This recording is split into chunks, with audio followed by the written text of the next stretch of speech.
The city was alive with energy. Towering buildings, their glass facades reflecting the midday sun, seemed to hum with the hustle of business. The streets buzzed with the rhythm of fast-paced lives. People in suits, coffee cups in hand, rushing between meetings, their faces set with purpose. But amidst all this movement, one man stood out for a reason no one could have ever predicted.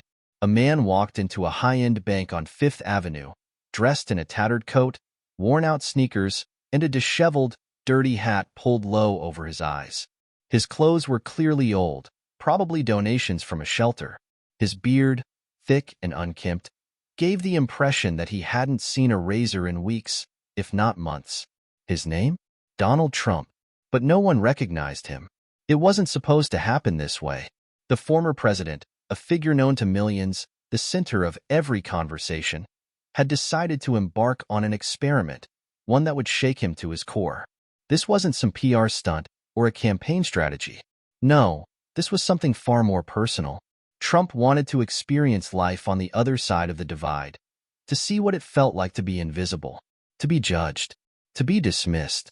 And where better to begin than in the heart of a place that epitomized wealth and status? A posh, exclusive bank where only the rich and powerful did business. As he shuffled through the revolving doors of the bank, the employees barely gave him a second glance. To them, he was just another homeless man trying to survive the cold city streets. No one noticed his confident stride, the sharpness of his eyes, or the fact that, despite his appearance, he was calculating his every move. No one noticed that, behind that scruffy exterior, was a man who had once been the most powerful in the world. He took a deep breath and walked toward the counter where a young bank clerk, oblivious to his true identity, looked up at him with a slight frown. She'd seen him come in through the door, but she hadn't given him much thought. The sight of homeless people in the bank was nothing new. They were often just passing through, perhaps hoping for a few coins, or a meal, or some change. "Can I help you?" the clerk asked, her tone polite but detached. Trump stared at her for a long moment, as if studying her. She nervously glanced away, not knowing what to make of the man. He then muttered a few words, his voice gruff and low. "I need to open an account," he said. The words seemed to hang in the air for a second. The clerk blinked, clearly taken aback. She'd heard this request many times before, but usually from people who looked, well, a little more presentable. People with power. People who looked like they had something to offer. "An account?" She hesitated, a hint of disbelief in her voice. "I'm not sure you're eligible for an account, sir. Do you have any identification?" The discomfort was palpable. There was a pause, and Trump could feel the subtle judgment in her gaze, the unspoken thoughts passing through her mind. Who does this man think he is? He reached into the ragged pockets of his coat and pulled out a crumpled piece of paper, pretending it was some form of identification. His face remained calm, even though a storm of emotions churned inside him. The clerk glanced at the paper, then at him, and back at the paper again.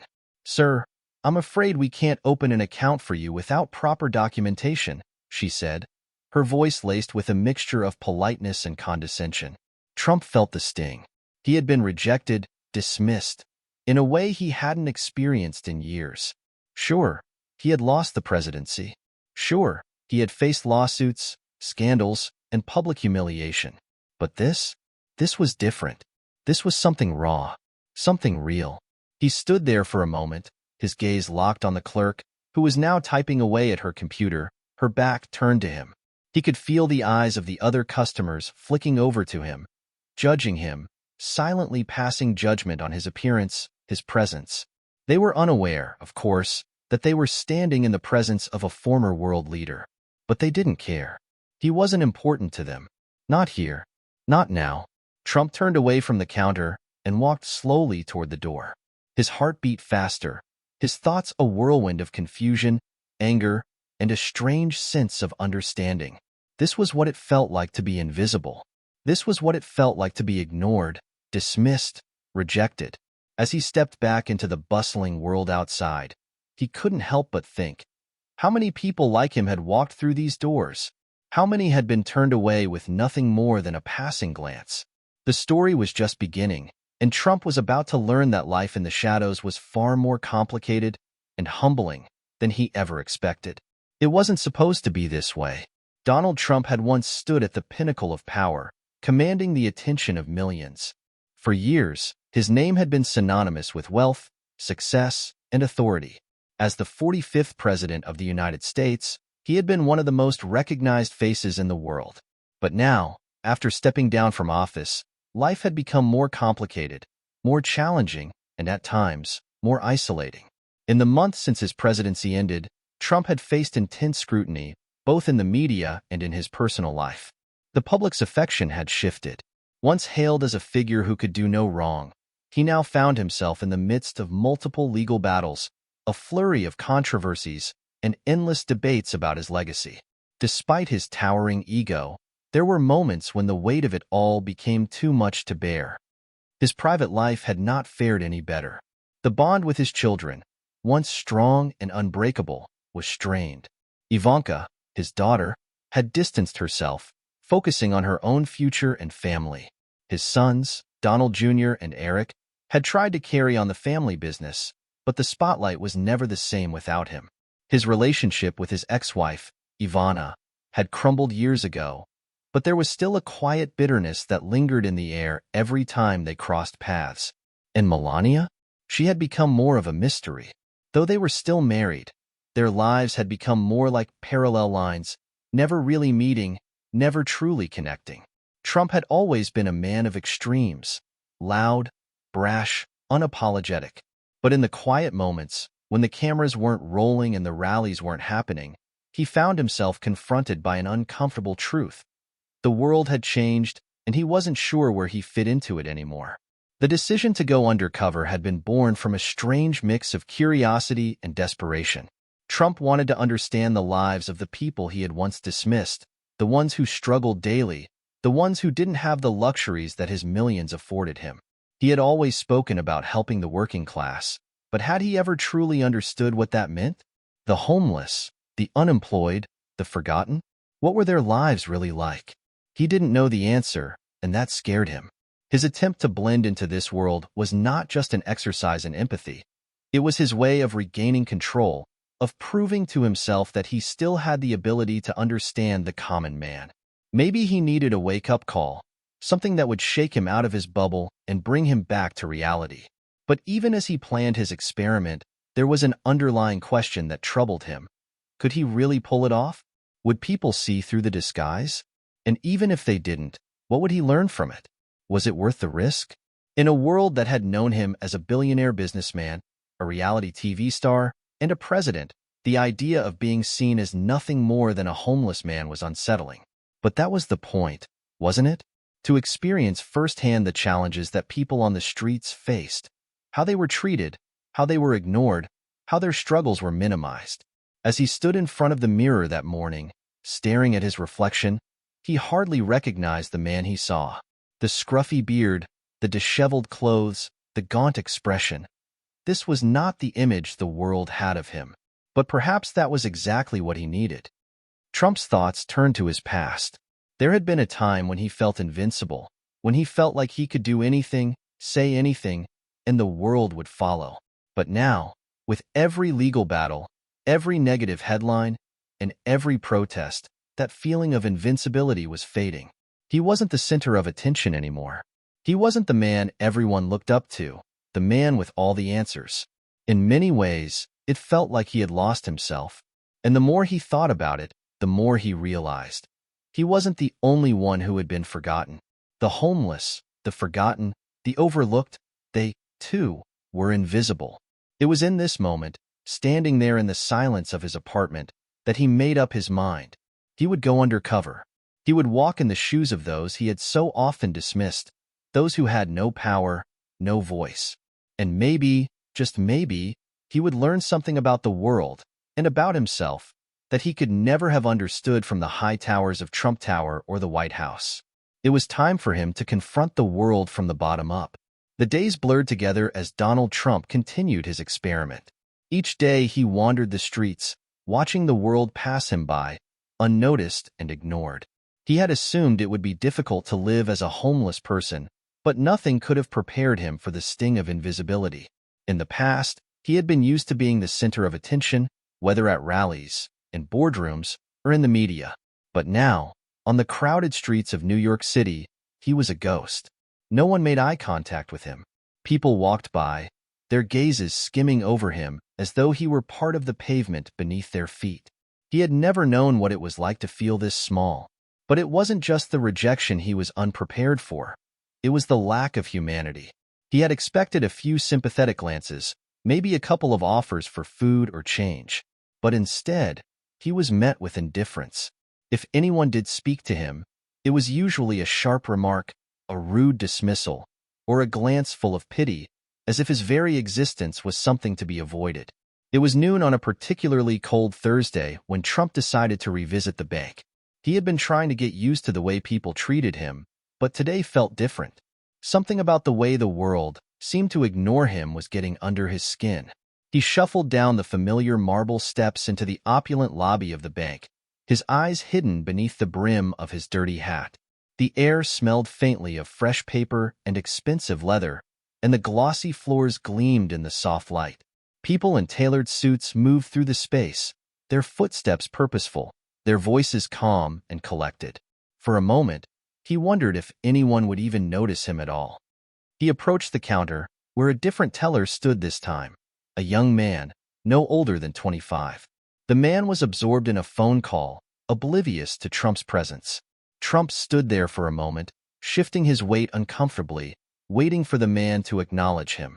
When the young man finally looked up, his expression was one of disbelief. Can I help you, sir?" the teller asked, his tone noticeably cold. He didn't ask about Trump's needs or try to make conversation. Instead, his eyes flicked over Trump's appearance, a look of subtle judgment crossing his face. "I need to open an account," Trump muttered, repeating the same line he had said before. The teller hesitated, his eyebrows furrowed, and his fingers hovered over the keyboard, unsure of how to proceed. He cleared his throat, clearly uncomfortable. I don't think we can help you with that," he said, his voice laced with condescension. "We require identification, and well, I'm sure you understand." Trump's chest tightened. The words were familiar, but the tone felt different this time. The young man wasn't just dismissing him. He was making assumptions, drawing conclusions without a second thought. Trump's gaze hardened. He had been humiliated before, but this was something else. He had faced battles on bigger stages, but now, in front of this young clerk, he felt powerless. How could he be reduced to nothing more than a nuisance? How could the world ignore him so easily? For a moment, he felt the familiar stirrings of frustration. His face flushed as he stood there, torn between a desire to lash out and the realization that it would get him nowhere. The people in line behind him waited impatiently, too busy to notice the awkward silence. He could feel their eyes on him, but none of them spoke up. None of them cared. "Sir, please," the teller added, his voice tinged with annoyance. "If you don't have the proper documents, we can't proceed." Trump clenched his jaw, holding back the words that threatened to escape. He wanted to tell the teller who he really was. He wanted to expose himself, to declare that he was Donald Trump, former president of the United States. But he knew it wouldn't matter. The truth wouldn't change anything. Not now, not here. For the first time, Trump truly understood what it meant to be invisible, to be dismissed as irrelevant, to be just another face in the crowd, another statistic in a city full of them. "I understand," Trump said finally, his voice a little quieter than before. Without waiting for a response, he turned away from the counter and walked back toward the door. Each step felt heavier than the last, as though the weight of his own isolation was sinking in. As he exited the bank, the cold air hit him like a slap to the face. He pulled his coat tighter around himself and walked down the street, his thoughts swirling. There was a strange mix of anger and sadness inside him, a deep ache he hadn't expected. This wasn't just about being denied an account. It was about the system. It was about how people like him, people who didn't fit into a certain mold, were treated like they didn't matter. But more than that, it was about something deeper, something Trump hadn't fully realized until now. He wasn't just being rejected for his appearance or his lack of wealth. He was being rejected because of who he had become, A man who had once held the highest office in the land, now reduced to a forgotten figure. A man who had lost everything. Trump's mind raced. Could he really change anything? Could one person make a difference in a world so indifferent? He wasn't sure. But one thing was clear. This wasn't over. He wasn't done yet. The days bled into one another as Trump continued his journey, though now, it was harder to ignore the toll it was taking on him. He had thought he could manage it all. A day here, a day there, observing the lives of the forgotten, blending into the shadows. But now, the weight of his experiment was heavier than ever. Each morning, he slipped into the same ragged clothes, his identity hidden beneath layers of grime and dishevelment. At first, it had been just an experiment, but as time went on, something deeper started to stir in him. The act of blending in, of becoming someone else, was more than he had bargained for. The humiliation, the rejection, the harsh reality of being homeless. It wasn't just an observation anymore. It was beginning to feel real, and that terrified him. He had tried to avoid the dark thoughts that started creeping in, but they followed him everywhere. The loneliness, the cold, the hunger, and worst of all, the sense of worthlessness that seemed to come with every passing hour.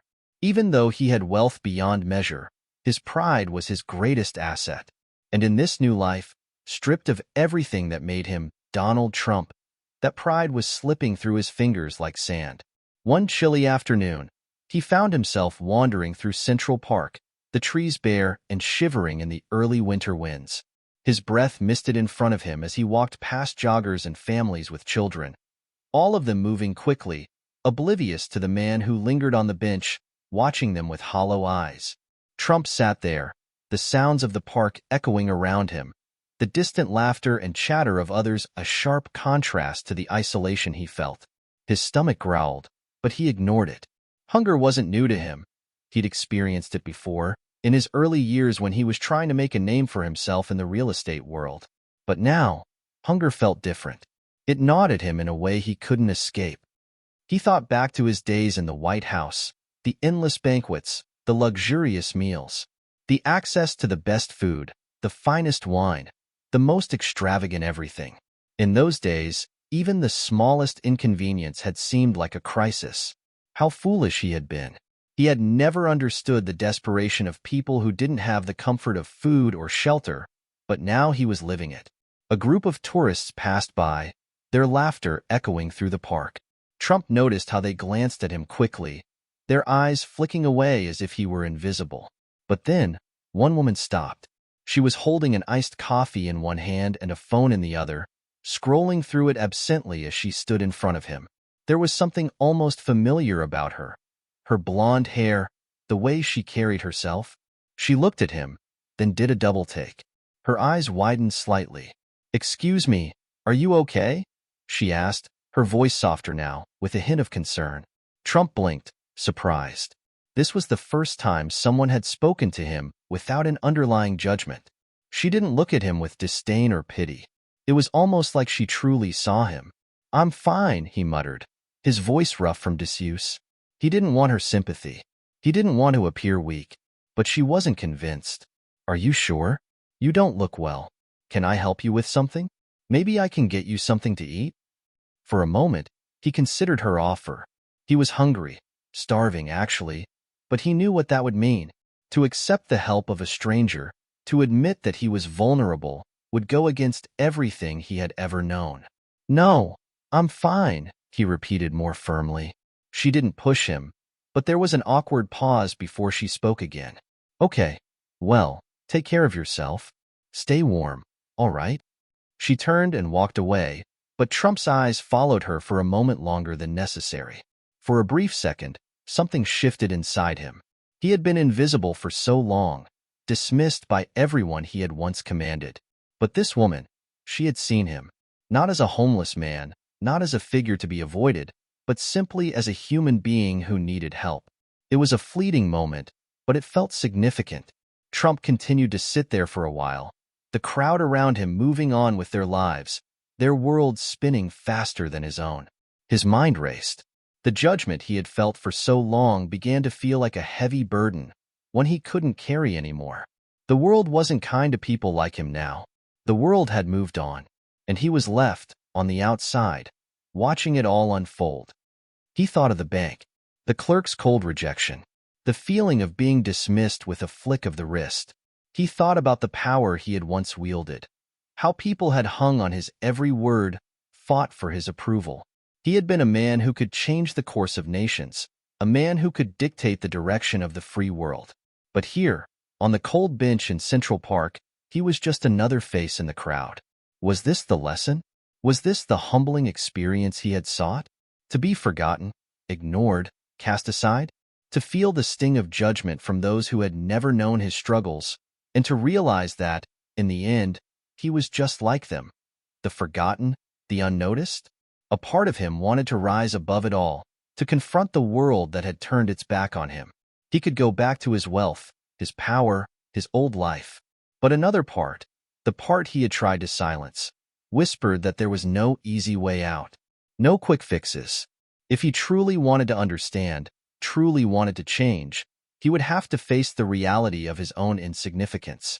As the sun began to dip below the horizon, casting long shadows over the park, Trump stood up slowly. It was time to face the next step in this strange journey. Whatever it was, he had no choice but to keep moving forward. The cold winds had become sharper, more biting, and Donald Trump was growing weary. The initial shock of his new reality had worn off, replaced by something deeper, desperation. The longer he spent on the streets, the harder it became to cling to the man he once was, the man who had lived in gold-plated towers and presided over the most powerful nation in the world. He had tried to convince himself that this experiment was about understanding, about seeing the world from the bottom up. But the truth was slowly creeping in, gnawing at him like a relentless hunger. He was trapped in a nightmare, and he couldn't find a way out. The harsh winds of winter seemed to echo his inner turmoil, and he could no longer pretend that he was immune to the crushing weight of his isolation. His days had become a blur of wandering, sitting, and waiting. The parks, the streets, the alleyways, all had started to blend into one endless expanse of cold and indifference. And the longer he spent like this, the more it felt like time was running out. But it wasn't just the hunger or the cold that was breaking him. It was the quiet despair, the constant reminder that he was no longer the man he once was. On this particular evening, Trump found himself once again near the old bank, the place where his journey had started. The lights in the lobby glowed through the glass doors, casting a warm and inviting glow onto the street. He had visited this bank so many times during his experiment, but each time it only reminded him of what he had lost. Tonight, something was different. As he shuffled closer to the doors, he noticed a group of people gathered outside, talking animatedly. They were laughing, enjoying the festive air, their faces lit with excitement. But there, among the group, was someone Trump hadn't expected to see. It was the young woman from Central Park, the one who had asked if he was okay. She was standing with a group of friends, but when she saw him, her eyes met his. She didn't turn away this time. Her expression softened, and she broke away from her friends, walking toward him with purposeful steps. Trump stood frozen, uncertain of what to do. His first instinct was to walk away, to retreat into the shadows where he could hide. But something inside him, something raw and vulnerable, kept him rooted to the spot. He was tired of running, tired of pretending. "Hey," she said, her voice kind. "How are you doing?" The words hit him harder than he expected. He hadn't realized how much he had been longing for someone, anyone, to ask him that simple question, to see him as something more than a shadow. "I'm fine," he said, though the words felt hollow, even to him. "Just trying to get through the day." She nodded, a look of concern crossing her face. "You don't look fine. You really don't. But I'm glad to see you're still around. I've been worried about you." Trump felt his chest tighten. No one had ever said anything like that to him in weeks, maybe months. It was strange, hearing it from her. A complete stranger, no less. But in that moment, her words felt like a lifeline, something solid amidst the overwhelming emptiness. "I didn't expect to see you here," he said, his voice quieter now. "I didn't think anyone would even care." She smiled softly. "I know what it's like to feel invisible, but I promise you, you're not alone." There are people who care, even if it doesn't feel like it right now. The words hung in the air between them, and for the first time in what felt like forever, Trump allowed himself to believe them. Maybe, just maybe, there was still hope. Maybe there was still a way out of this despair. Before he could respond, a loud voice broke through the quiet evening. "Hey, aren't you the guy from that story?" One of the people in the group called out. A young man, who had been watching the exchange, now approached them, a curious glint in his eyes. Trump's stomach dropped. His first thought was to flee, to run from the question, from the scrutiny. But there was something about this moment, something that felt different, something that told him maybe, just maybe, he needed to face whatever was coming next. The young man grinned, eyes twinkling. "Yeah, I saw you on the news once. You're that guy, right? The one who—" Trump's heart began to race. The whispers, the rumors, the media that had once been his greatest tool. All of it came rushing back to him in a flash. He had been on the news countless times, a staple of the media machine, and now, it seemed that his past was catching up with him in the most unexpected way. But this wasn't about his wealth or his former status. It wasn't about his power or his name. No, it was something different. It was about the journey he had started and the people he was meeting along the way. "Yes," Trump said, his voice steadying. "That's me." The young man looked at him, his expression shifting from amusement to something else, something more thoughtful. "Man, I didn't think you'd be out here like this. It's wild seeing you like this. But you know what? I respect it. You're actually doing something real, something that's making you see life from a whole different angle." For a moment, Trump was speechless. He had been bracing for ridicule, for more judgment, for more dismissals. But instead, he found something that he hadn't expected: respect. Even in his current state, stripped of everything that had once made him who he was still able to command something. The woman from Central Park stepped forward, her voice gentle. "Look, I don't know what's going on with you, but I can tell you this: you're not invisible to me. And you don't have to be invisible to anyone else either." The words hit Trump like a wave, washing away some of the layers of bitterness and frustration he had been carrying. He had never realized how much he needed to hear something like that, how much he needed someone to see him, not as a former president, not as a rich man, but as a person who was struggling, who was still human. It was in that moment, standing on the sidewalk with strangers who showed him more compassion than he had ever expected, that Trump began to understand the depth of his own journey.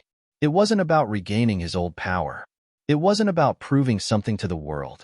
It was about reclaiming his humanity. He wasn't sure what the next step was, but for the first time in a long while, he felt like he was ready to take it. The days after that encounter were a blur for Donald Trump. The weight of the kindness he'd received from the young woman and the stranger who recognized him seemed to hang over him, a strange warmth amidst the harshness of his new reality. He'd never known vulnerability like this, and for the first time, it was starting to change him. But what had started as an experiment was now becoming something else entirely. He wasn't just playing a part anymore. He was starting to question everything about the life he'd once led and the man he had been. It was early the next morning when Trump found himself standing outside the very bank where his journey had begun. He stood there, just across the street, watching the familiar faces of employees and customers going about their business, unaware of the strange journey he had been on. For a moment, he wondered if he should go inside, sit in the lobby, and observe once more, just as he had done so many times before. But something was different today. He wasn't just a spectator anymore. He had become a part of the world he had once overlooked. And that truth, raw and undeniable, settled into his chest like a heavy stone. He had been avoiding this moment, the moment when he would have to confront the choices he had made, the people he had hurt, the empire he had built. In this strange new life, where he was no longer Donald Trump, the former president, the billionaire businessman, there was no escaping the truth of his own humanity. As the doors of the bank swung open and a well-dressed woman exited, Trump felt a sudden surge of energy. He took a deep breath and crossed the street, his legs feeling heavier with each step. The door chimed as he entered, and the familiar sense of the polished marble lobby, the subtle perfume of wealth and success, surrounded him. Inside, everything was just as he remembered, except now, it felt different. He wasn't the man who walked in here with the air of authority, making demands and holding the power to change lives. Now, he was just another face in the crowd, someone trying to fit in, hoping not to be noticed. He wandered towards the back of the lobby, where the security guards sat at their desks, pretending not to see him. He knew the protocols. He could walk in here like any other customer, but something inside him stopped him cold. The faces around him, those confident, well-dressed men and women who passed by without a glance, seemed so distant now. They were in a world he could no longer be a part of. "Can I help you, sir?" A voice cut through his thoughts, and Trump looked up to find one of the tellers smiling at him, polite but distant. He hesitated. The question was simple, but the answer felt so much more complicated. He wanted to ask for help, wanted to demand that someone notice him, that someone recognize his worth. But that would mean admitting to himself that he had no more power, no more control over his own destiny. I need to open an account," Trump said, his voice hoarse and unsteady. It was a small request, but it felt monumental. Here, in this sterile, gleaming environment, he was once again a customer, just another individual in a sea of faceless figures. The teller's smile faltered slightly, and she glanced down at her computer screen. "Of course, sir. Please have a seat, and I'll be with you shortly." Trump sat down, his heart pounding in his chest. This was the moment. His entire life had been driven by wealth, power, and status, by the ability to shape the world around him. And now, he was sitting in a chair, in a bank lobby, like any other person, struggling to navigate the simplest of transactions. It felt like a test, one that he had been avoiding for so long. A test of his own humility, of his ability to accept that he was no longer in control of everything. As the moments passed, the noise of the lobby began to fade, and his mind wandered. He thought about the day he had walked in here as the leader of the free world. He had commanded attention, respect, even fear. People had deferred to him, hung on his every word. Now, here he was, waiting for a teller to open a simple account. He wondered if anyone in this bank had any idea who he was. Would they even care? Would they even recognize the man who had once been the most powerful person in the world? His gaze shifted to the security guard near the door, and then to the row of business people who were hurriedly entering and exiting. None of them seemed to notice him. None of them seemed to care. In their world, he was just another face in the crowd. A face that was, for all intents and purposes, invisible. Suddenly, the teller called his name.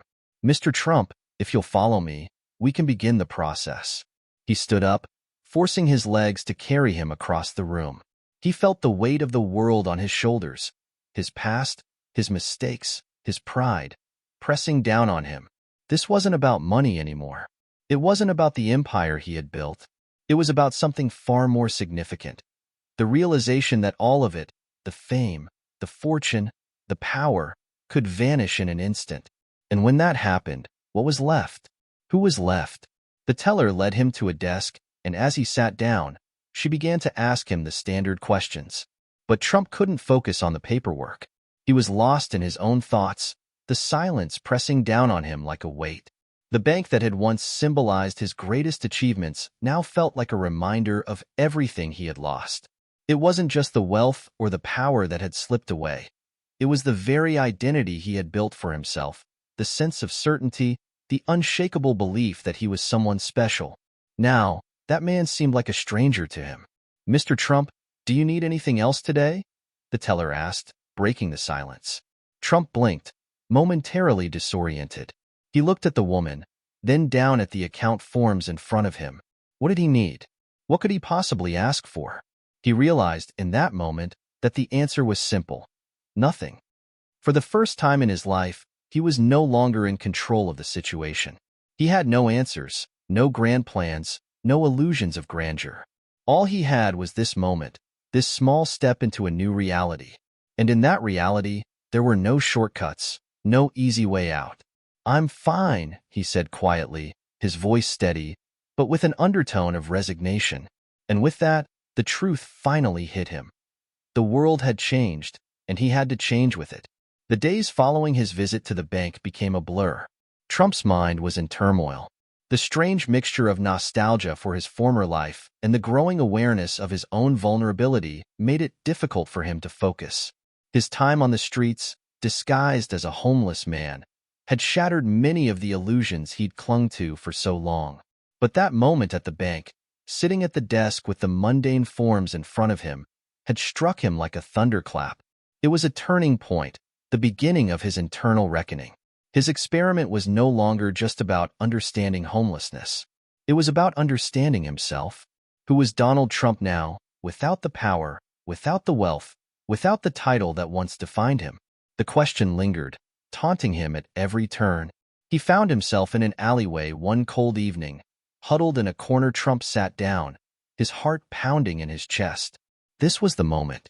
His entire life had been driven by wealth, power, and status, by the ability to shape the world around him. And now, he was sitting in a chair, in a bank lobby, like any other person, struggling to navigate the simplest of transactions. It felt like a test, one that he had been avoiding for so long. A test of his own humility, of his ability to accept that he was no longer in control of everything. As the moments passed, the noise of the lobby began to fade, and his mind wandered. He thought about the day he had walked in here as the leader of the free world.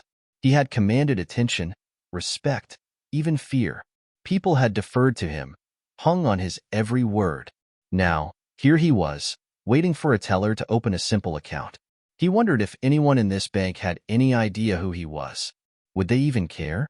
Would they even recognize the man who had once been the most powerful person in the world? His gaze shifted to the security guard near the door, and then to the row of business people who were hurriedly entering and exiting. None of them seemed to notice him. None of them seemed to care. In their world, he was just another face in the crowd. A face that was, for all intents and purposes, invisible. Suddenly, the teller called his name. "Mr. Trump, if you'll follow me, we can begin the process." He stood up, forcing his legs to carry him across the room. He felt the weight of the world on his shoulders, his past, his mistakes, his pride, pressing down on him. This wasn't about money anymore. It wasn't about the empire he had built. It was about something far more significant. The realization that all of it, the fame, the fortune, the power, could vanish in an instant. And when that happened, what was left? Who was left? The teller led him to a desk, and as he sat down, she began to ask him the standard questions. But Trump couldn't focus on the paperwork. He was lost in his own thoughts, the silence pressing down on him like a weight. The bank that had once symbolized his greatest achievements now felt like a reminder of everything he had lost. It wasn't just the wealth or the power that had slipped away. It was the very identity he had built for himself, the sense of certainty, the unshakable belief that he was someone special. Now, that man seemed like a stranger to him. "Mr. Trump, do you need anything else today?" the teller asked, breaking the silence. Trump blinked, momentarily disoriented. He looked at the woman, then down at the account forms in front of him.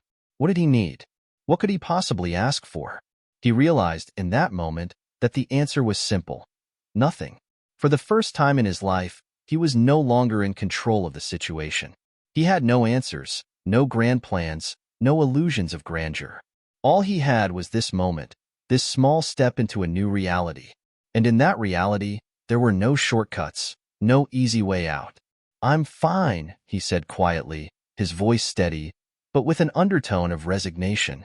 And with that, the truth finally hit him. The world had changed, and he had to change with it. The days following his visit to the bank became a blur. Trump's mind was in turmoil. The strange mixture of nostalgia for his former life and the growing awareness of his own vulnerability made it difficult for him to focus. His time on the streets, disguised as a homeless man, had shattered many of the illusions he'd clung to for so long. But that moment at the bank, sitting at the desk with the mundane forms in front of him, had struck him like a thunderclap. It was a turning point, the beginning of his internal reckoning. Near a dumpster, his back to the brick wall, the city's lights flickered in the distance, and the sounds of passing cars and honking horns felt like a distant memory. Trump had never been someone to dwell on self-pity. In his former life, that kind of introspection was a luxury reserved for others. But now, As the chill crept into his bones and the shadows of the night enveloped him, there was no escaping the quiet storm in his mind. What had this journey really been about? What was the point of it all? He had hoped it would be a temporary experience, a way to see the world from a different angle, a way to prove something. But it had turned into so much more, a painful, eye-opening exploration of his own humanity. The low hum of the city seemed to mock him. Here he was, once a titan, now nothing more than another lost soul blending into the backdrop of a city that didn't care. And yet, in the depths of his struggle, something had changed. In the midst of this confusion, he felt a flicker of clarity. He didn't want to be invisible anymore. He didn't want to go back to the cold walls of his former life, a life where power and wealth were everything, but where human connection meant nothing. For the first time in years, Trump felt a deep longing for redemption, for something real and meaningful to hold on to. He couldn't go back to the way things were, not after everything he'd learned. But how could he move forward? How could he reconcile the man he had been with the man he was becoming? It was that night that he received a call that would change everything. His phone, a battered and cracked old device he had purchased off a street vendor, buzzed in his pocket. He hesitated for a moment, unsure of who could be calling him. It had been weeks since anyone from his old life had reached out. He didn't know if he wanted to hear from them, not when everything was so uncertain. But then, he saw the name on the screen, Ivanka. His heart skipped a beat. He hadn't heard from her since his experiment had begun. He had purposely distanced himself from his family during this time. Part of him was afraid they wouldn't understand why he was doing this, and another part didn't want to admit just how much he had changed. With a deep breath, he answered the call. "Ivanka," he said, trying to sound more composed than he felt. "Dad." Her voice was filled with a mix of concern and relief. "Where are you? I've been trying to reach you for weeks. I'm so worried." "We've all been worried." Trump felt his throat tighten. He hadn't expected her to reach out. In his mind, he had been running from everything. His past, his family, his responsibilities. But hearing her voice, the unmistakable bond of father and daughter, broke through the walls he had carefully constructed around himself. I'm fine," he stammered, unsure of how to explain everything. "I'm just working through some things." Ivanka paused. "Dad, we don't know what's going on, but you've been gone for too long. I need you to come home. We all do." The words hit him harder than he expected. Home. He hadn't thought about it in so long. What did it even mean anymore? Was he still welcome there, after everything that had happened? The thought of returning to his old life, to his family, felt like both a lifeline and a prison. "I don't know if I can come back, Ivanka," he said, his voice cracking. "I've been doing something I can't explain yet. But it's changed me." There was a long pause on the other end of the line. Trump could hear her breathing, the same way she had when they had shared conversations as a child. She knew, deep down, that something was wrong. "Dad, we're family. You don't have to explain everything. Just come home. Please." It was then that the weight of everything he had been avoiding finally hit him. The loneliness, the isolation, the guilt, and the shame that had piled up over the years. They had been trying to reach him, and he had been pushing them away. Maybe this was the moment he needed to face everything. His family, his past, his future.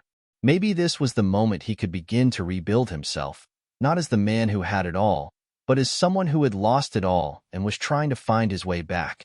I'll come back, Ivanka," he whispered. "I don't know what it looks like, but I'll try. I'll come home." The phone call ended with a simple "I love you." And for the first time in months, Donald Trump felt a glimmer of hope. He wasn't sure what redemption would look like, but he knew it was going to take work, it was going to take time, and most importantly, it was going to take a willingness to admit his flaws. But for the first time in a long while, Trump felt ready to face the truth. He was done running. He was done hiding. The days that followed his phone call with Ivanka were a blur of emotions. Trump found himself standing at the edge of a decision that felt monumental. For so long, he had lived a life of absolute control. His empire, his family, his reputation. All of it had been built around the illusion that he could control every outcome. But now, in the midst of his self-imposed exile, he felt like a man stripped bare, vulnerable in ways he never thought possible. The cold air in the alleyways where he spent most of his nights now felt like a reminder of how far he had fallen. It wasn't just the physical discomfort of homelessness. It was the gnawing feeling of losing the man he had once been, and the sense that he might never find his way back. But in that call with Ivanka, there had been something profound, a flicker of hope that perhaps, just perhaps, he could rebuild. He stood at the bus stop, waiting for the city bus that would take him back to the life he had abandoned, to the family he had neglected. He had no idea what he would find when he got there. Would they welcome him with open arms? Or would they look at him with judgment, disappointment, as someone who had lost his place in their world? As the bus pulled up, Trump hesitated. His fingers tightened around the straps of his worn jacket. The familiar feeling of uncertainty settled in. What was he walking back to? Was he ready to face the life he had once known? He climbed aboard and found a seat by the window, watching the streets pass by. Every block, every intersection seemed to whisper reminders of the man he used to be and the choices he had made. The bus ride seemed to stretch on forever, but at the same time, it felt like time was speeding by. When he finally stepped off at his old neighborhood, everything appeared just as he remembered. The well-manicured lawns, the neatly parked cars, the neighbors who had once waved to him on his way out. It all felt surreal, like he was walking into someone else's life, someone else's story. He walked toward the front door of his mansion, his heart beating louder with each step. The house that had once represented everything he had fought for now seemed like a hollow monument to his past. The grandeur, the opulence, the wealth, it all felt so distant, like it belonged to a different person, someone he no longer recognized. As he approached the front door, he paused. He didn't know what kind of reception awaited him inside. Would his family even let him in? He had abandoned them, both physically and emotionally, for so long. Could they forgive him for the years he had spent focused solely on himself? Before he could knock, the door swung open. Ivanka stood in the doorway, her face a mixture of relief and concern. She took one look at him, dressed in ragged clothes, his hair unkempt, and his eyes tired. For a brief moment, neither of them spoke. "Dad," Ivanka finally said, her voice soft but strong. "You came back?" Trump swallowed hard, trying to find the words, but the emotions tangled in his chest. I wasn't sure if you'd want me to." Ivanka stepped aside, allowing him to enter. "Your family, Dad. We want you here, no matter what's happened, no matter where you've been." As he stepped across the threshold, he realized just how much had changed. The place that had once felt like a fortress now seemed like a sanctuary. He had built walls to protect himself from the outside world, but now those walls felt empty, hollow. The love and warmth that surrounded him in this house was something he had long forgotten, and in that moment, he realized how much he had taken it for granted. They sat together in the living room, Ivanka pouring him a glass of water. Her presence was a comforting reminder of the family he had left behind. For the first time in a long while, Trump felt his defenses begin to crumble. This wasn't a world of power or fame. This was a world of love, of human connection, things he had spent so much of his life trying to control. "I don't know how to make this right, Ivanka," Trump admitted, his voice breaking for the first time in years. "I've done things. I've hurt people. I've hurt you and the rest of the family, and I don't know how to come back from it." Ivanka sat beside him, her eyes full of understanding. "Dad, we all make mistakes. We all have our moments when we stray from who we're meant to be. But what matters is that you're here now. You're here, and you're trying." Trump closed his eyes, allowing the weight of her words to sink in. He had been so focused on achieving greatness that he had forgotten what it meant to simply be present. He had spent years chasing power and prestige, but he had lost sight of the one thing that truly mattered, his family. "I've been so lost, Ivanka," he confessed, the words tumbling out of him. "I don't even know who I am anymore." Ivanka placed a hand on his arm, her touch reassuring. "You're my dad. You don't have to be perfect. You just have to be here. We'll figure it out together." There was a long silence, and for the first time in what felt like an eternity, Trump allowed himself to feel vulnerable. He realized then that his journey wasn't just about understanding homelessness or the fall of his empire. It was about rediscovering what truly mattered in life. It was about connecting with the people who had always loved him, even when he didn't deserve it. Later that evening, Trump and Ivanka sat down to a quiet dinner, a simple meal of soup and bread. The conversation was light, but there was an undeniable sense of peace in the air, something that had been missing from his life for years. It wasn't a grand, extravagant gesture. It was just a shared moment of understanding. And in that moment, Trump felt something shift within him. The journey was far from over, but he knew now that it was a journey of healing. He had lost his way, but perhaps, just perhaps, he could find it again. The days that followed his return to the mansion were unlike any Trump had ever experienced. Every morning, he woke to the soft hum of a life he had left behind, a life that now felt distant and unfamiliar. The polished floors, the grand furniture, the overwhelming sense of luxury, nothing felt like it used to. There was a quiet emptiness in the house that he couldn't ignore. Trump spent hours walking the halls, exploring rooms he hadn't visited in years. The photographs on the walls, once symbols of achievements and milestones, now felt like silent reminders of all he had lost. He'd been so focused on climbing higher and higher in the world of business, power, and fame that he had failed to notice the cracks forming in his relationships. The people he loved most had always been right there, waiting for him, but he had turned his back on them, convinced that success was the only thing that mattered. Sitting in his old study, surrounded by walls that had witnessed the rise of his empire, Trump finally allowed himself to confront his past. He had been running from it for so long, refusing to acknowledge the mistakes he had made, the hurt he had caused. But now, in the stillness of the room, with the weight of everything pressing down on him, he could no longer escape the truth. It wasn't just the business deals, the public feuds, or the endless quest for approval from the media. It was the people he had neglected, the family, the friends, the loved ones who had tried to reach him, his children, his ex-wife, even his colleagues. All had suffered in silence while he chased after something that had never truly fulfilled him. But the hardest pill to swallow was the way he had treated his own heart. For so many years, he had convinced himself that ambition was everything, that power, wealth, and influence were the only things that mattered. But now, sitting in this mansion that was no longer a symbol of success but of failure, he realized just how far off track he had gone. The cost of that pursuit had been his happiness, his family, and the one thing that money couldn't buy, peace of mind. His thoughts were interrupted by a knock on the door. It was Ivanka again, her face warm but serious. She had been by his side since his return, helping him navigate the emotional minefield of his past. She had always been a steady presence, even during the most turbulent times. "Dad, can we talk?" she asked, her tone gentle but firm. Trump looked at her, feeling a mix of gratitude and guilt. "Of course, Ivanka. Come in." She stepped inside and closed the door behind her. For a moment, neither of them spoke. There was a quiet tension in the air, an unspoken understanding of the difficult conversation that was about to take place. "I've been thinking," Ivanka began, taking a seat across from him, "about what you've been going through, about what you've learned. And I think it's time to talk about what happened, about why you left, why you pushed us all away." Trump's heart tightened in his chest. He had been dreading this moment, but deep down, he knew it was necessary.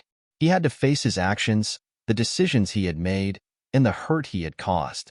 "I wasn't just chasing power, Ivanka," he said, his voice heavy.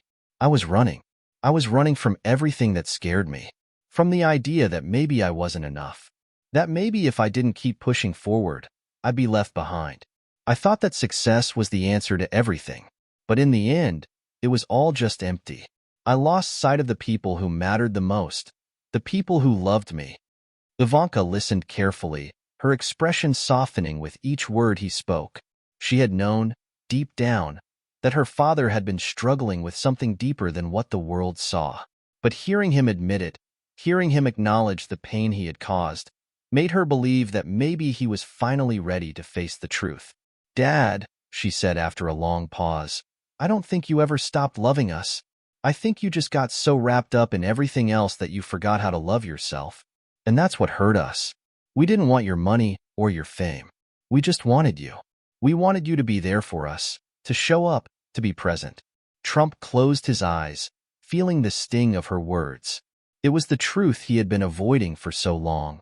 He had given them everything, except his presence, his attention, his love. He had believed that by providing for them financially, he was showing his love, but he had been wrong. Love wasn't just about providing. It was about being there, emotionally and physically, to share life's moments together. "I'm sorry, Ivanka," he whispered, his voice thick with emotion. "I can't take back the years I lost, but I'm here now. I want to be the father you always needed. I want to be the man I should have been." Ivanka reached out and took his hand, a small but powerful gesture. "We're not asking for perfection, Dad. We're just asking for you. The real you." Trump looked at her, and for the first time in a long while, he felt something shift inside of him. The emptiness that had haunted him for so long began to fade, replaced by a sense of hope, of purpose. He didn't know how long it would take to rebuild the relationships he had damaged, but he knew one thing for sure. He wasn't going to let fear or pride keep him from trying. As he sat there with Ivanka, talking openly for the first time in years, he realized that redemption wasn't something that could be handed to him. It wasn't about regaining his former status or power. It was about rediscovering the things that truly mattered: love, connection, and the willingness to face the past with humility. And in that moment, he knew that the road ahead wouldn't be easy, but it would be worth it. Because for the first time, Trump wasn't just trying to rebuild his empire, he was rebuilding his life. As the days went by, Trump found himself walking a delicate line. The mansion, which once symbolized his empire of power and success, now seemed like a fortress of introspection, a place where he was forced to face the hard truths of his past. His children, especially Ivanka, had shown him the kindness and patience he hadn't deserved. Yet there were still unanswered questions, and those questions didn't only come from within. There were others who had been watching from the sidelines, waiting for their chance to strike. The press, the cameras, the endless headlines. Trump's return to the public eye was inevitable. No matter how much time he spent behind closed doors, his past was too well known, too sensational, to stay buried forever. Rumors swirled in the tabloids, and whispers filled the airwaves. The public wanted answers. They wanted to know where he'd been, why he had disappeared, and what had really happened behind the scenes of his rise and fall. One morning, as Trump sat in the living room of his home, staring at his phone, a news alert flashed across the screen. The headline read, "Trump Undercover, the billionaire who fell from grace, an inside look at the man who disappeared." He felt a pang of unease. This wasn't just a piece of gossip. It was the beginning of a larger narrative that the media had already started to weave around him. He had been gone for too long, and now it was time for them to tell their version of the story. The article, written by one of the most prominent investigative reporters in the country, described in vivid detail the events leading up to Trump's disappearance. It hinted at financial misdeeds, mysterious business deals, and a man who had seemingly lost everything. The media didn't care about his personal struggles or his emotional journey. They only cared about the scandal. His first instinct was to lash out, to call up his lawyers, his public relations team, and threaten legal action. But as the words of Ivanka echoed in his mind, the same words that had stayed with him since their heart-to-heart conversation, he realized that his old ways of responding to conflict weren't going to work anymore. He couldn't fight his past by silencing others or by manipulating the narrative. He had to face the truth, and in doing so, he had to confront the media head-on. With a deep breath, Trump picked up the phone and called his former PR manager, a woman named Catherine who had helped him manage his public image for years. Her voice on the other end of the line was steady, but there was an unmistakable tension in her tone. "Mr. Trump," she began, "I've seen the article. It's already all over the news. What do you want us to do?" Trump paused, his mind racing. He knew the instinct was there, to attack, to deny, to deflect. But he also knew, deep down, that he couldn't go down that path again. "I don't want to fight this with words or lawsuits, Catherine," he said quietly. After a moment of contemplation, Catherine finally sighed. "All right, I'll arrange for an interview. We'll prepare you for it, but you need to be ready. The questions won't be easy." Trump leaned back in his chair, feeling a weight settle on his chest. He wasn't afraid of facing the press. The real challenge lay in facing himself. But there was no turning back now. The interview was scheduled for the following week. Trump spent the days leading up to it preparing for the storm that was sure to come. He practiced answering difficult questions, trying to anticipate the ways the reporters would try to corner him. Every conversation, every public appearance, had always been a carefully orchestrated performance. But this time, he would have no script, no rehearsed answers. It would just be him, raw and unfiltered. On the day of the interview, Trump stood in front of the mirror, adjusting his tie. His appearance was immaculate, as always. The once powerful man who commanded attention now looked like a man on the verge of a new chapter, one that was far from certain. As he ran his fingers through his hair, he couldn't help but think back to the old days. The days when he'd been in control of everything. When every move he made was calculated, every word was measured. But that man was gone. Now, it was time for the truth. When he entered the studio, the cameras were already rolling. The set was stark, with bright lights illuminating every corner. The interviewer, a seasoned journalist named Sarah Mallory, was seated across from him, her poised and calm demeanor a stark contrast to the storm of emotions that raged inside him. "Mr. Trump," Sarah began, her voice cool and professional, "thank you for agreeing to sit down with us today." Trump nodded, his fingers fidgeting slightly in his lap. "Thank you for having me." She wasted no time, diving straight into the heart of the matter. "Mr. Trump, you've been absent from the public eye for several years. There have been numerous reports about financial difficulties, legal troubles, and personal scandals. What happened?" Trump took a deep breath. This was it, the moment he had been dreading and anticipating. "I made mistakes," he said, his voice steady but filled with weight. "I lost my way. I let my ambition, my pride, my need for control take over everything. I hurt people. I hurt my family, my friends, and yes, I made decisions that have cost me dearly. But I'm here today to own those mistakes." Sarah leaned forward slightly, her expression not one of judgment but of curiosity. "And what would you say to those who still don't believe you? Those who feel that you've done irreparable damage?" Trump paused, his mind racing. He had no easy answers, no quick fixes. But there was one thing he knew for sure. "To those people," he said slowly, "I can only say this. I'm trying. I can't change the past, but I can control what happens from here on out. I'm not asking for forgiveness. I'm asking for a chance to make things right." The interview continued for what felt like hours, with Sarah asking probing questions, pushing him to confront his past head-on. There were moments of discomfort, moments when he struggled to find the right words. But in the end, there was a sense of clarity, a realization that, despite everything, he was ready to face the consequences of his actions. As the cameras stopped rolling and the studio lights dimmed, Trump felt a strange sense of relief. The storm had passed, but more importantly, he had finally allowed himself to confront the truth. The road to redemption was just beginning, but for the first time in years, he felt like he was finally on the right path. The following days after the interview felt surreal for Trump. He had been in the public eye for so long, but this was different. The usual noise, the headlines, the protests, the demands for his attention, had always felt like a battle he was always prepared for.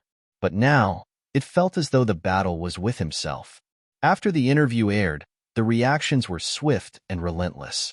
News outlets dissected every word, every pause, and even the slightest shift in his posture. Some hailed his honesty, while others were more cynical. Critics accused him of trying to rebrand himself, to soften his image for the public, while supporters praised his vulnerability. In the quiet moments, when the cameras were off, Trump found himself turning inward, reflecting on what had just happened. For the first time, the weight of public opinion felt more real than ever. The idea of redemption, of regaining public trust, seemed like a distant goal. But he wasn't ready to give up. Not yet. If anything, the scrutiny only deepened his resolve. One evening, as he walked the grounds of his estate, Trump came across a familiar face, a man he hadn't seen in years. John, his old business partner, was standing by the gates, looking as though he had been waiting for a while. The man's presence was almost jarring.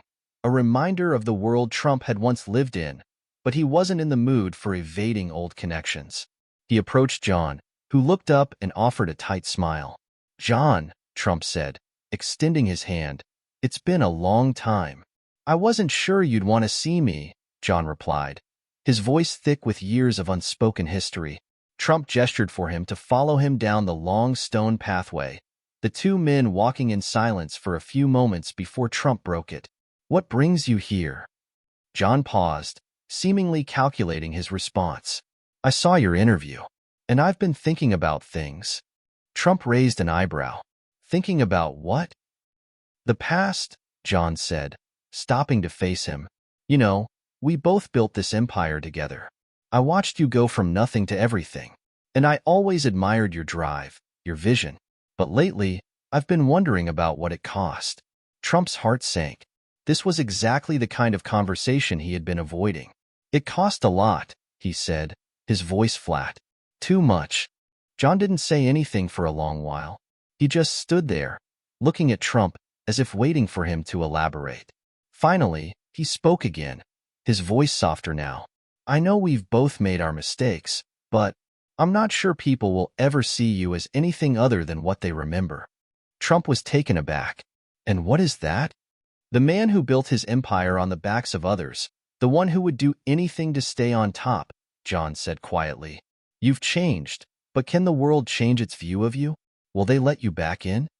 Trump didn't have an answer. The weight of John's words settled heavily in his chest. He could feel the eyes of the world on him now, as if waiting for him to slip, to falter again. It was a pressure he hadn't experienced in a long time. But despite it all, he wasn't ready to give up. Not on himself, and not on the idea that he could rebuild his life and legacy. He turned to face John, his eyes hardening with determination. "I don't know if the world will ever forgive me, but I don't plan on giving up without trying. I've made mistakes, but I'm not done yet. I'll prove it." John nodded slowly, as if he understood. There was something about Trump's unwavering resolve that sparked something in him too, something he hadn't felt in a while. "Well, if you're really serious about this," John said, "you're going to need more than just words. You're going to need actions." Trump thought about it for a moment, the wheels turning in his mind. Actions. He'd spent his life taking risks, making bold moves in business, fighting to be seen and heard. But this was different. Rebuilding relationships, regaining trust, wasn't something he could simply buy his way out of. It would take time, patience, and, most importantly, humility. "I know," Trump replied, his voice steady. "I've been thinking a lot about that lately. It's not going to be easy, but I'm ready to face it." The next day, Trump set out to make his first step toward redemption. It wasn't going to be easy, and it wasn't going to be glamorous, but it was necessary. He reached out to his estranged business partners, people he had worked with in the past, many of whom had been burned by his actions. It was a gamble. Most of them had avoided him for years, their relationships with him severed after so many failed promises and bitter business deals. But Trump knew that he needed to face them, to make amends, and to prove that he had changed. The first meeting was with his former CEO, Peter, a man who had once been a trusted ally. The conversation was tense at first. Peter hadn't changed much. He still had that air of skepticism, that look that seemed to weigh every word Trump spoke. "You've been gone a long time," Peter said, leaning back in his chair, arms crossed. "I know," Trump replied, his voice calm. "But I'm back now, and I want to make things right." Peter eyed him, his gaze unreadable. "I don't know if making things right is possible. You left a trail of messes behind you. People have lost faith. Do you really think you can fix that?" Trump took a deep breath. "I don't expect anyone to believe in me right away, and I don't expect forgiveness immediately either. But I'm here to start with honesty. No more hiding." Peter seemed to consider this, his eyes narrowing slightly. "Honesty, huh? I'll believe it when I see it." And that was all Trump needed. He had to prove it, step by step, conversation by conversation. There were no shortcuts this time. He had to rebuild, from the ground up. As the days passed, Trump continued meeting with people from his past, business partners, former associates, and even old friends who had distanced themselves from him. Each conversation was a test, a moment to show the world that he was willing to take responsibility for his actions. The media may have been skeptical, and some people would never forgive him, but Trump was done worrying about who believed in him. For the first time, he was doing this for himself. Trump had learned many hard lessons over the past few weeks. The journey toward redemption wasn't just about confronting his past. It was about taking steps to actively change the course of his future. Every conversation he had, every effort to make amends, felt like an uphill battle. But with each small victory, he began to see a glimmer of hope. In the quiet moments, as he sat alone in his study late into the night, he couldn't help but wonder if he was truly capable of rebuilding what he had lost. Could he regain the respect of those he had wronged? Could he ever restore his place in the world? Then, something unexpected happened. An opportunity appeared, a chance to form a new alliance with someone who had once been one of his fiercest critics, David Mitchell, a former rival who had long disapproved of Trump's methods. David was a well-known philanthropist, respected for his charitable work and his keen business sense. In the world of high society, David's endorsement could mean a world of difference for Trump. The email from David's assistant arrived one morning. Subject line: a proposal for new beginnings. At first, Trump thought it was some kind of joke. After all, this was a man who had never hesitated to speak out against him in public. But curiosity piqued. He opened the email. Inside was a proposal for a meeting, a chance to discuss a potential business venture together. It was an opportunity Trump couldn't ignore. Within days, he found himself walking into a luxurious boardroom, sleek, modern, with panoramic windows offering an impressive view of the city skyline. There, sitting at the head of the table, was David Mitchell, looking as composed as ever. Trump had spent years battling this man in the press and on the business stage. But now, as he sat across from him, the rivalry felt distant. The world had changed, and Trump had changed with it. He wasn't the same man who had once sought to dominate every conversation. This time, he was here to listen. "Mr. Trump," David said, extending his hand with a calm smile, "it's good to see you." Trump shook his hand, the familiar firm grip almost a comfort. "I'm surprised you reached out, David. I've been a bit out of the loop lately." David's smile didn't waver. "We all go through difficult times, but I've been following your recent efforts, and I think it's time for us to talk. I believe we can do something meaningful together." Trump couldn't mask his surprise. "I'm listening. What's on your mind?" David leaned forward, his tone turning serious. "I know we've had our differences in the past. Your business methods weren't exactly what I would have chosen. But I also know that you've always had a knack for thinking big, for seizing opportunities. And I believe, now more than ever, that the world needs that kind of vision." Trump raised an eyebrow. "What do you mean?" "I'm talking about a new project," David explained. "Something that could help rebuild trust, something that could change the way people view business leaders. We could use our combined resources to create something truly impactful, something beyond profits and personal gain. A charity, a foundation, a way to show the world that people can change, that we can still do good." Trump was silent for a moment, absorbing David's words. A foundation. That was a step he hadn't considered. He had always been about power, about influence. But this was different. "What kind of foundation are you proposing?" Trump finally asked. David smiled, clearly pleased that Trump was taking him seriously. "Something that focuses on giving back to communities that need it the most. Education, housing, healthcare. Areas that have been neglected for too long. We could create a legacy that helps people. Not just a business, but a lasting change." Trump sat back in his chair, thinking. This wasn't the kind of venture he was used to. It was a far cry from the flashy real estate deals and the high-profile brand-building efforts he had spent his life pursuing. But something about the idea resonated with him. Maybe it was the idea of doing something bigger than himself, something that could truly make an impact. "You really think it could work?" Trump asked, his voice filled with uncertainty. "I do," David said without hesitation. "But it will take both of us. And you'll need to be more than just a face for the foundation. You'll need to be involved, genuinely committed. You can't just throw money at it and expect change. People are watching you. This will be about real change, not PR stunts." Trump took a deep breath. David was right. This wasn't about flashy headlines or quick fixes. If he wanted to rebuild his reputation and leave a meaningful legacy, he would have to do the work. It would take more than words. It would take action, real commitment, and a willingness to be held accountable for every step he took. "I'm in," Trump said, the words feeling both foreign and powerful as they left his lips. "Let's do it." David smiled, his eyes reflecting a sense of shared purpose. "Good. We'll start small, but we'll build it up. Together, we can make a real difference." Over the next few months, Trump and David worked tirelessly to establish the foundation. They partnered with nonprofit organizations, local schools, and healthcare providers to ensure that their efforts were focused on areas that had long been overlooked.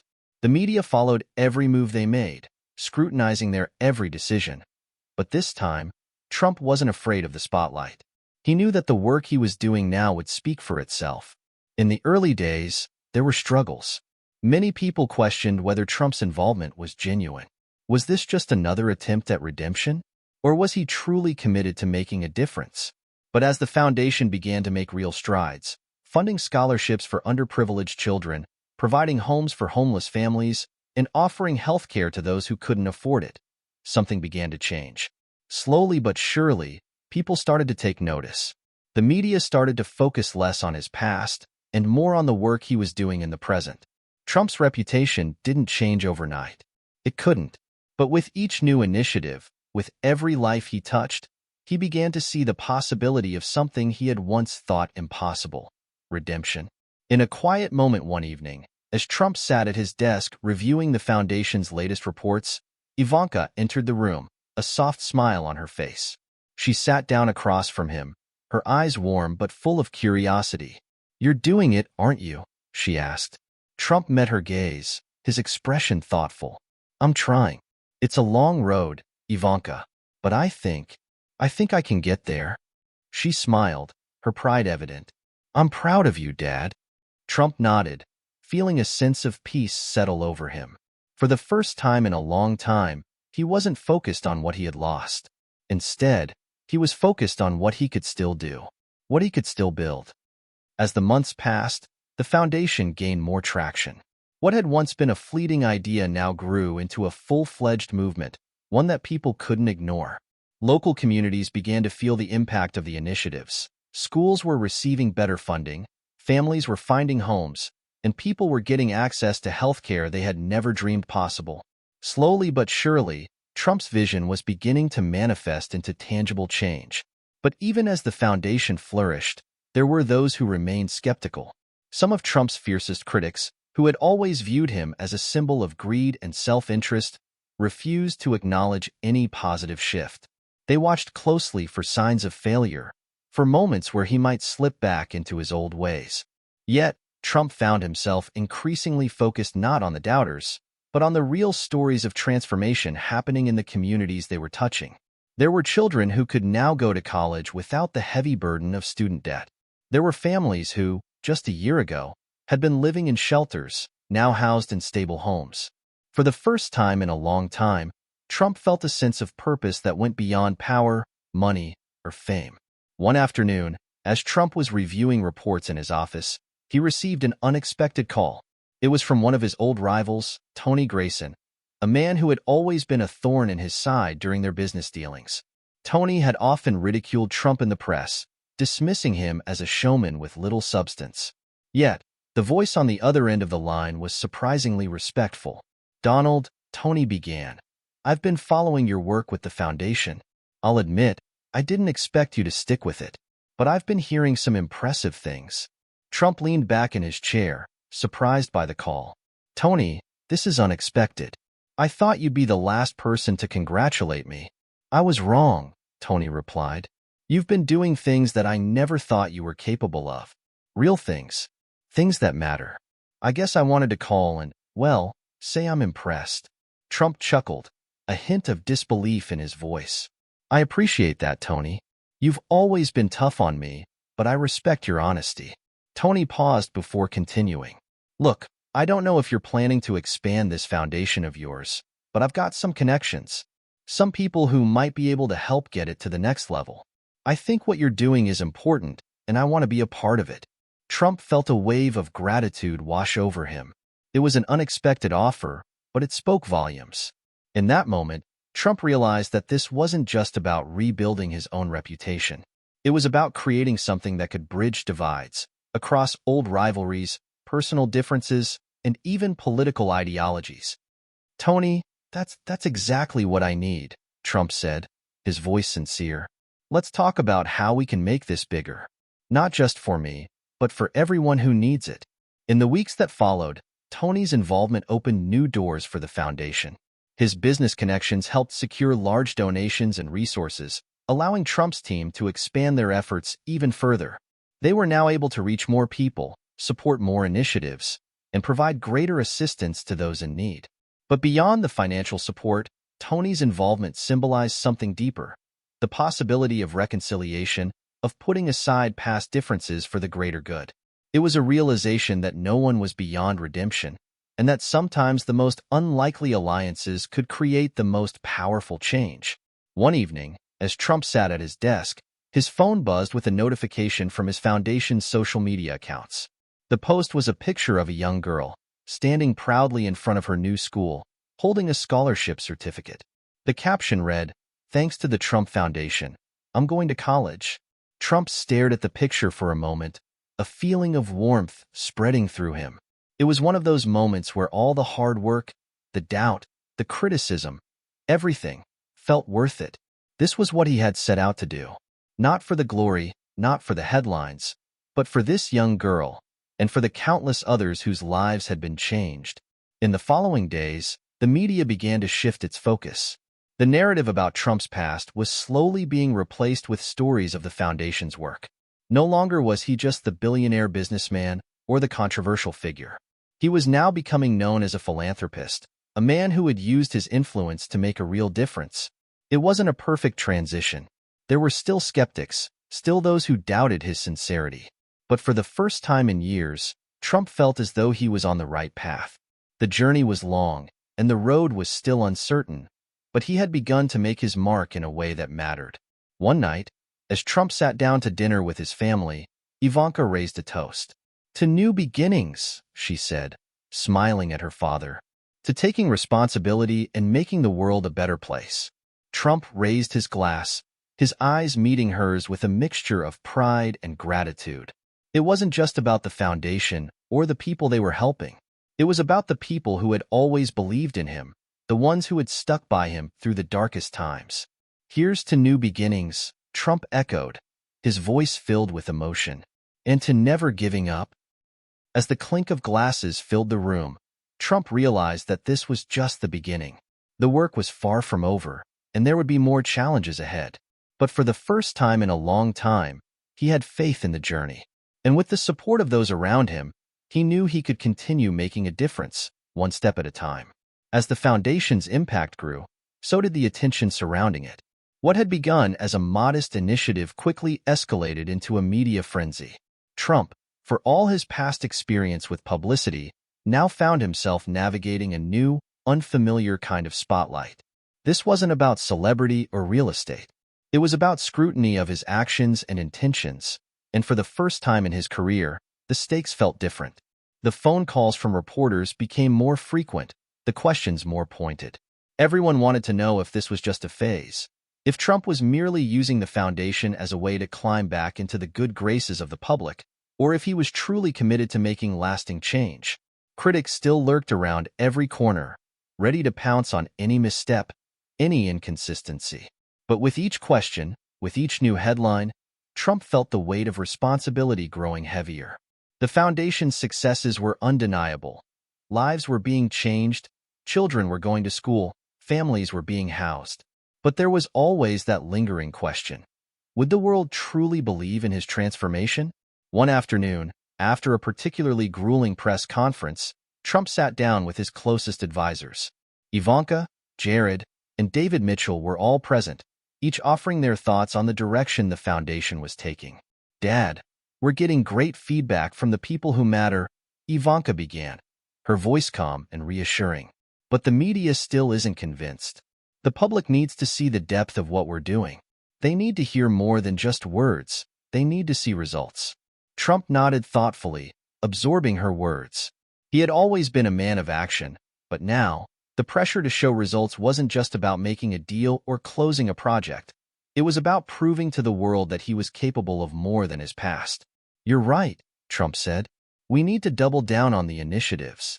But we also need to tell the story in a way that resonates. People need to see the human side of this." Jared leaned forward, his hands clasped on the table. "Exactly. We can't just show the foundation's success on paper. We need real stories, faces, names, personal stories that highlight the difference we're making." David Mitchell, always the strategist, added, "And let's not forget, there's power in partnerships. If we can bring in more influencers, more high-profile individuals, we can amplify our message. The more people we get on board, the harder it will be for critics to dismiss us." Trump leaned back in his chair, mulling over their suggestions. He knew they were right. The foundation had done great work, but to truly change the narrative, he had to take the conversation beyond the walls of the boardroom. He had to put faces to the numbers. He had to show the world that this wasn't just about him. It was about the people whose lives were being touched by his actions. The very next day, Trump and his team began to plan a series of events designed to showcase the foundation's impact. They would bring in the media, invite influential figures from various industries, and put a spotlight on the people who had directly benefited from the initiatives. One of the first events was a charity gala, held at an upscale venue with stunning views of the city. The guest list was a who's who of politicians, celebrities, and business moguls. Trump was prepared for the glitz and glamour, but what he wasn't prepared for was the emotional weight of the evening. As the night wore on, several beneficiaries of the foundation took the stage to share their stories. One after another, children spoke about the scholarships they had received. Families shared how they had found stability after years of homelessness, and healthcare professionals talked about how the foundation's efforts had saved lives. Trump was struck by the sincerity and authenticity of the speeches. These weren't just success stories, they were life-changing moments, and it was hard to ignore the weight of the emotion in the room. The media buzzed around, capturing every moment, but Trump was no longer concerned about the cameras. For the first time, he realized the true power of what they were doing. After the speeches, Trump took the stage to address the crowd. The applause that followed was louder than he had expected, but it was the words he spoke next that resonated deeply with everyone in the room. "This isn't about me," he began, his voice steady but filled with emotion. "This is about all of us, about the people who have supported us, the people who believe in change. This foundation isn't just my legacy. It's a legacy for everyone who has struggled, for everyone who has been overlooked. We're here because we believe in the power of people. We believe that every single person, no matter their circumstances, deserves a chance to succeed." The room fell silent for a moment, the weight of his words sinking in. Trump had always been known for his grandiose speeches, but tonight, his message was different. There was no bravado, no self-promotion. There was only a sincere desire to make a difference. As the evening drew to a close, the media began to shift their coverage. The narrative started to change. Instead of focusing on his past mistakes, the headlines began to highlight the foundation's work, showcasing the personal stories of transformation. Trump was no longer just the businessman with a controversial history. He was becoming known as a philanthropist, a man who had used his wealth and influence for a greater purpose. But as the accolades grew, so did the pressure. The more the media focused on the positive changes, the higher the expectations became. Every new initiative had to be bigger, better, more impactful. The public wasn't just watching, they were waiting. And Trump, for all his confidence, couldn't shake the feeling that the stakes were higher than ever. One morning, as Trump walked into his office, he was met with a news alert on his phone.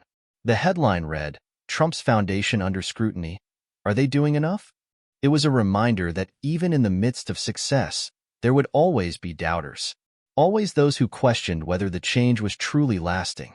But this time, Trump wasn't fazed. He had seen firsthand the difference his foundation was making, and he knew that the journey wasn't about pleasing everyone. It was about staying true to the mission, regardless of the noise. As the foundation continued to expand and gain momentum, Trump began to feel the weight of the expectations placed on him. The media's coverage, while mostly positive, seemed to be ratcheting up the pressure with every passing day. The public wanted more. They wanted bigger accomplishments, faster results. In the midst of all this, there was an increasing feeling that no matter how much they achieved, it would never be enough. Trump had never been one to shy away from pressure. Throughout his life, he had faced criticism, challenges, and personal doubts.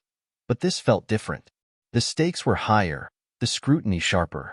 There were times when he'd lie awake at night, wondering if he was truly making the difference he claimed to be. Was the foundation just a temporary blip, a fleeting moment of good intentions? Or was it something real, something that could last? One night, after a particularly exhausting series of meetings with donors, Trump found himself alone in his office, staring out at the city lights. His thoughts were heavy. The voices in his head started to mix, doubt creeping in alongside his usual drive. Had he made the right decision to take on this responsibility? Was he the man to carry this weight?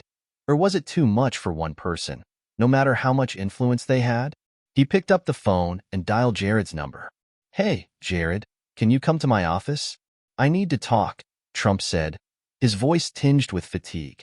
It wasn't long before Jared arrived, looking concerned. Trump motioned for him to sit down, and without hesitation, Jared asked, "What's going on? You seem off." Trump rubbed his temples. "I don't know, Jared. I'm just feeling the pressure, you know? The expectations are crazy, and I'm starting to wonder if I can really pull this off. The foundation's getting bigger every day, but it's like, no matter how much we do, it's never enough for the people watching. What if I'm just setting myself up for failure?" Jared listened quietly, nodding thoughtfully.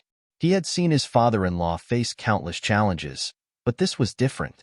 Trump wasn't talking about his usual battles in business or politics.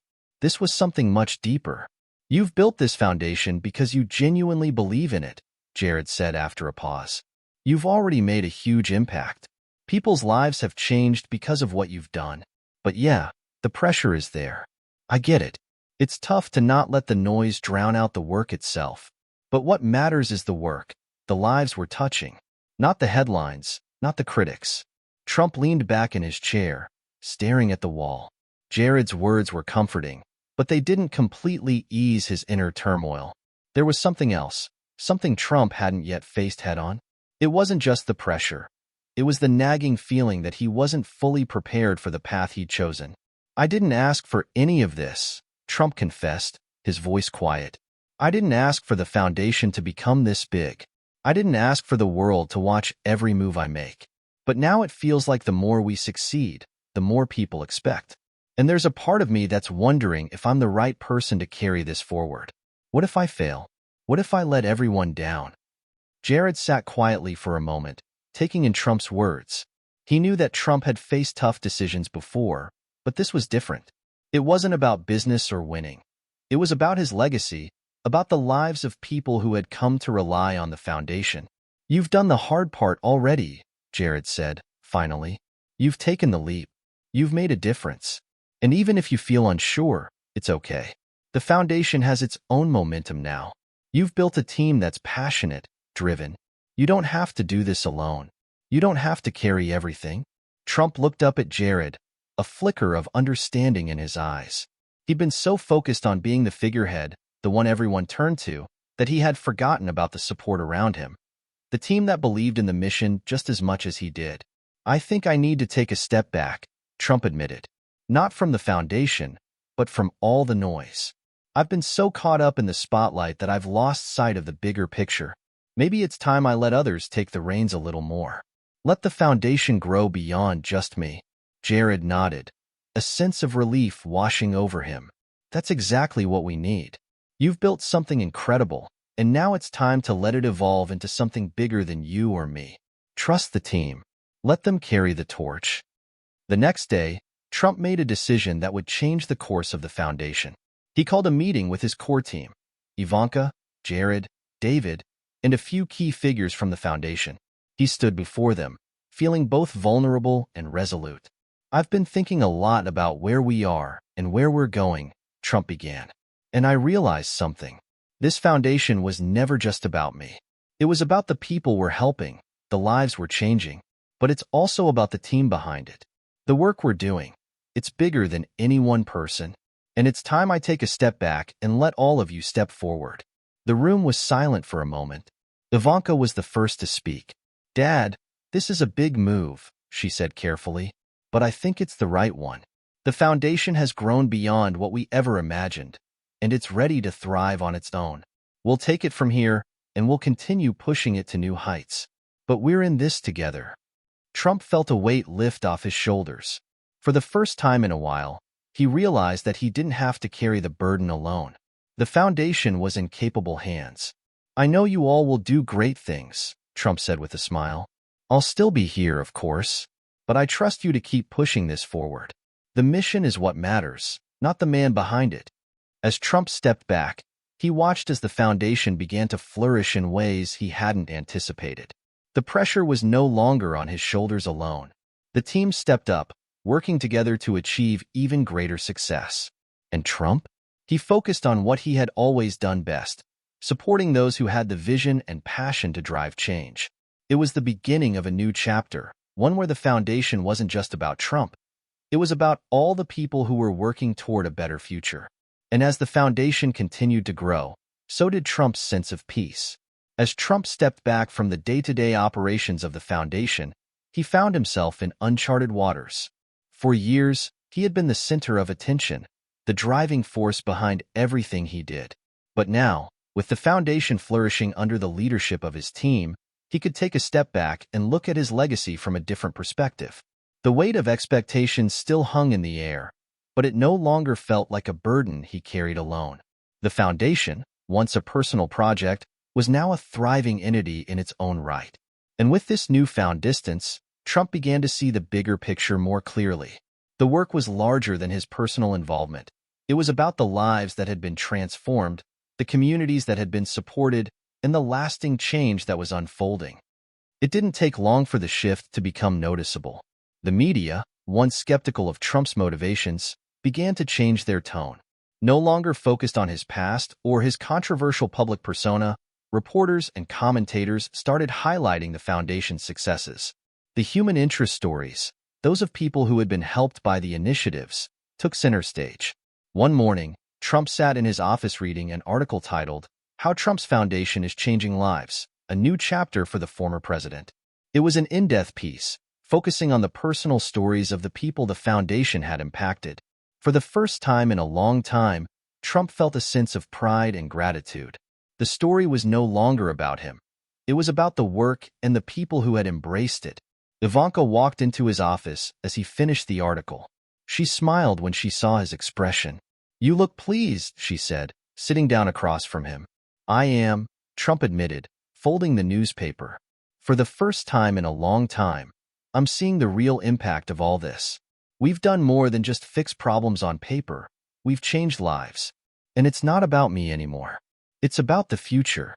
Ivanka nodded, her eyes bright with enthusiasm. "Exactly. People are starting to see you differently. They're seeing the work and not just the headlines. This is exactly what we hoped for when we started this foundation." Trump leaned back in his chair, feeling a sense of relief wash over him. For so long, he had been caught up in the whirlwind of expectations and external pressure. But now, it was clear. The foundation had taken on a life of its own. It was no longer a vehicle for redemption, nor was it an attempt to rewrite his story. It had become a meaningful force for good, and that was enough. As the foundation's reputation grew, so did the scope of its initiatives. What started as a local effort to provide housing and healthcare expanded into a nationwide campaign focused on education, job creation, and mental health services. Trump, though no longer at the helm, continued to support the foundation through his resources and influence. But it was the new leadership, Ivanka, Jared, David, and others, who took the reins, guiding the foundation to even greater heights. One of the most significant milestones came when the foundation partnered with several other influential organizations to launch a nationwide mentorship program for at-risk youth. This program would offer educational resources, career counseling, and mentorship to thousands of young people, many of whom came from backgrounds of poverty or instability. The program was designed not only to provide immediate support, but also to empower the next generation of leaders. The announcement was met with widespread acclaim. Major media outlets praised the initiative, calling it one of the most innovative and impactful programs in recent years. And while Trump remained in the background, it was clear that his vision and resources had played a crucial role in making this possible. But even with all the success and progress, there were still moments of doubt. One such moment came when a key member of the foundation's leadership team unexpectedly resigned. David Mitchell, the strategic mastermind behind many of their initiatives, had decided to step down due to personal reasons. His departure sent ripples through the organization. Though the team was strong, David's absence created a leadership vacuum that no one had anticipated. Trump received the news during a meeting with Ivanka and Jared. The resignation was a blow, especially so early in the foundation's evolution. Trump had trusted David, not just as a professional but as a friend. His departure left a gap that would be difficult to fill. "Dad, we're going to be okay," Ivanka said, trying to reassure him. "David's decision is his own, and while it's a setback, we've got the strength of the team. We can adapt." Jared chimed in, "We've got to stay focused. The foundation's momentum isn't tied to one person. It's tied to the cause. People are relying on us." Trump nodded, but he couldn't shake the unease that settled over him. David had been more than just a strategist. He had been a steady hand, someone who knew how to navigate the complexities of running a large organization. His absence left a void that felt bigger than just the loss of one individual. But after a few days of reflecting, Trump realized something important. His foundation had grown to the point where it no longer needed him to be present in every decision. It had taken on a life of its own, and the leadership team was more than capable of handling challenges without him at the center. In the weeks that followed, the foundation continued to thrive. New leaders were brought in, new initiatives were launched, and the impact on communities across the nation was undeniable. But through it all, Trump remained a quiet supporter. He no longer felt the need to be in the spotlight. His legacy was no longer about being the face of the foundation. It was about the lives that had been changed, the people who had been empowered, and the communities that had been transformed. As he watched from the sidelines, Trump realized that this new chapter was exactly what he had been hoping for. He had come full circle, from the businessman seeking redemption to the philanthropist supporting lasting change. And for the first time in his life, he felt at peace with who he was and what he had accomplished. As the foundation continued to flourish, Trump found himself shifting from being the focal point to becoming the quiet supporter, a role that felt both liberating and unfamiliar. For someone who had spent decades in the public eye, who had always been at the center of his enterprises, stepping away and watching others take charge was an experience full of paradoxes. He no longer needed to be the voice in every room, the hand behind every decision. Yet, it was hard to ignore the natural instinct to step forward whenever there was a problem, to be the one to offer solutions, to lead with his charisma and energy. In the weeks that followed David's resignation, Trump wrestled with these impulses. He was no longer on the front lines, but still deeply invested in the success of the foundation. It wasn't that he doubted the team, far from it. Ivanka, Jared, and the others had proved time and time again that they were more than capable of steering the ship. But Trump, in his quieter moments, couldn't help but reflect on the significance of stepping back. It wasn't about relinquishing control. It was about recognizing that leadership didn't always mean being in the spotlight. Sometimes, it meant knowing when to trust others and allow them to rise. One afternoon, Trump sat in his favorite armchair in his office, scrolling through the latest reports from the foundation. The numbers were impressive. Hundreds of thousands of people had been helped, new schools and clinics had been opened, and the mentorship programs had already begun to show positive results. Yet, for all the progress, Trump knew there was still a long road ahead. Change, he had learned, was never linear.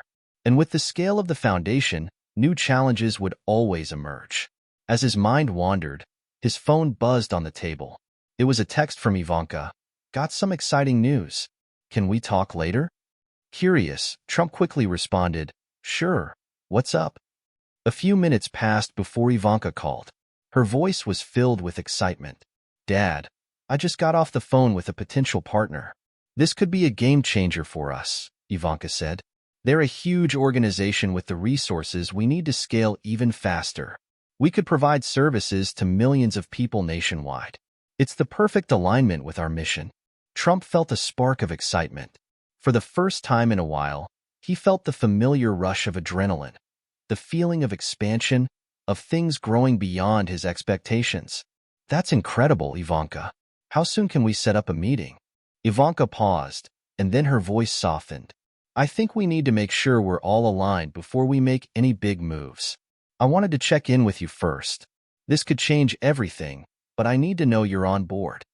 Trump felt a sense of pride, not because of the deal itself, but because Ivanka had reached out to him for guidance, even though she was more than capable of making the decision on her own. This was the moment he realized the real power of stepping back. He could still guide, still provide insight, but he no longer had to make every decision. The foundation had become a collective effort, and the people around him had grown into leaders in their own right. You've got my full support, Trump said with a smile. Let's make it happen. The deal moved quickly. After a few high-level meetings and negotiations, the foundation partnered with the new organization, and the results were immediate. Funding poured in, and new projects were greenlit in record time. It was the beginning of a new era for the foundation, one where it would expand not just in scope, but in impact. The partnership allowed for even greater outreach, providing food, housing, and educational resources to communities across the country. As the weeks passed, Trump remained in the background, content to watch from afar. He didn't attend the press conferences or take center stage at the galas. Instead, he sent messages of support, made occasional appearances, and contributed where he could.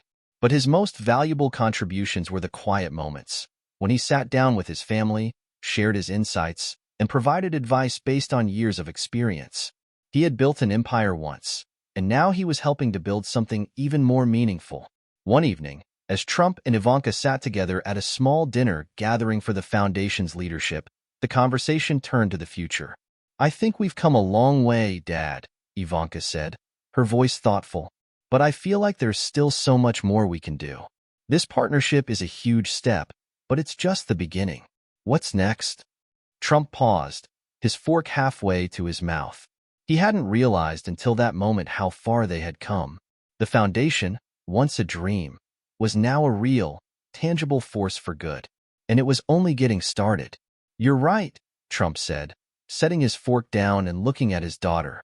There's always more to do, but I think we're heading in the right direction. You and Jared have done a phenomenal job. I've watched you all grow into leaders. And that's what it's all about, building something that lasts beyond us. Ivanka smiled, her eyes full of gratitude. We couldn't have done it without you, Dad. Your vision and your belief in this have been the foundation's driving force from the start. Trump smiled, a sense of pride swelling in his chest. It wasn't about him anymore, he realized. It was about the work, the people, and the future.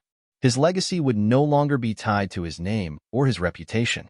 It would be tied to the lives that had been changed, to the people who had been given hope, and to the generations who would benefit from the foundation's initiatives for years to come. Over the next few months, the foundation's influence continued to grow, and Trump found peace in his new role. He was no longer the face of the organization, but he was still a part of it, a quiet supporter, a guiding hand when needed, but no longer the one carrying the weight of the world on his shoulders.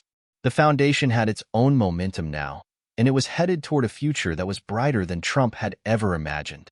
It wasn't always easy, and there were still moments of doubt, moments where Trump questioned if he was doing enough, or if he was truly making a lasting impact. But in those moments, he would remind himself of the bigger picture, the countless lives that had been touched by the foundation's work.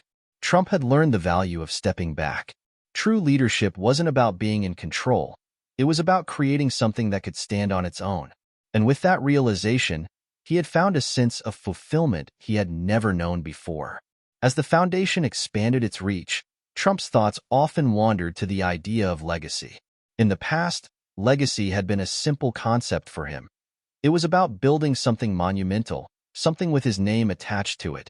But now, as he watched the foundation grow and touch more lives, the idea of legacy began to take on a different meaning. It wasn't about his name or reputation anymore. It was about the lasting impact the foundation would have on generations to come. He was beginning to understand that true legacy wasn't something you could control or build. It was something that grew organically, from the seeds you planted and the people who nurtured it after you. One cold winter morning, Trump sat in his office, looking out over the city skyline. The foundation's offices were located in a sleek, modern building with a panoramic view of downtown. It was an impressive sight, but Trump's mind wasn't on the city below. His thoughts were on the work that still needed to be done. The people still waiting for help, the programs that needed expanding, and the systems that needed strengthening. It had been months since the partnership with the new organization had been finalized, and already, the results were staggering. The foundation's initiatives were reaching more people than ever before, from the rural communities struggling with poverty to the urban centers fighting to provide adequate health care and education. The reach was expanding exponentially, and with each new success, Trump's understanding of his role in this mission deepened. He wasn't the face of the foundation anymore, but that didn't mean he was absent. He still provided valuable input, attending key meetings, and offering guidance to the leadership team. Yet, he found that his influence had shifted. The foundation was now being driven by a collective effort, a team of passionate individuals all working toward a shared goal. And that, he realized, was how it was meant to be all along. As the foundation's international success grew, Trump's understanding of legacy evolved even further. He began to realize that a true legacy wasn't just about creating change, it was about creating sustainability. It was about setting in motion a cycle of improvement that would continue long after he was gone. And that was exactly what he had done. The work of the foundation had become a movement, a global network of individuals and organizations all working together to lift up communities and create opportunities. The mentorship programs were just one piece of a much larger puzzle, one that included healthcare, education, housing, and economic empowerment. Together, these initiatives formed a comprehensive approach to solving some of the world's most pressing issues. The more Trump thought about it, the more he realized that the true beauty of the foundation's work was that it wasn't dependent on any one individual. While he had been the catalyst for its creation, it was the people working within the organization, those leading the programs, those receiving the help, and those supporting it from the outside, that had turned it into something lasting. The foundation had become a part of a larger movement, one that transcended his personal involvement. One evening, as Trump was walking through the halls of his office building, he stopped for a moment to look at a framed photo on the wall.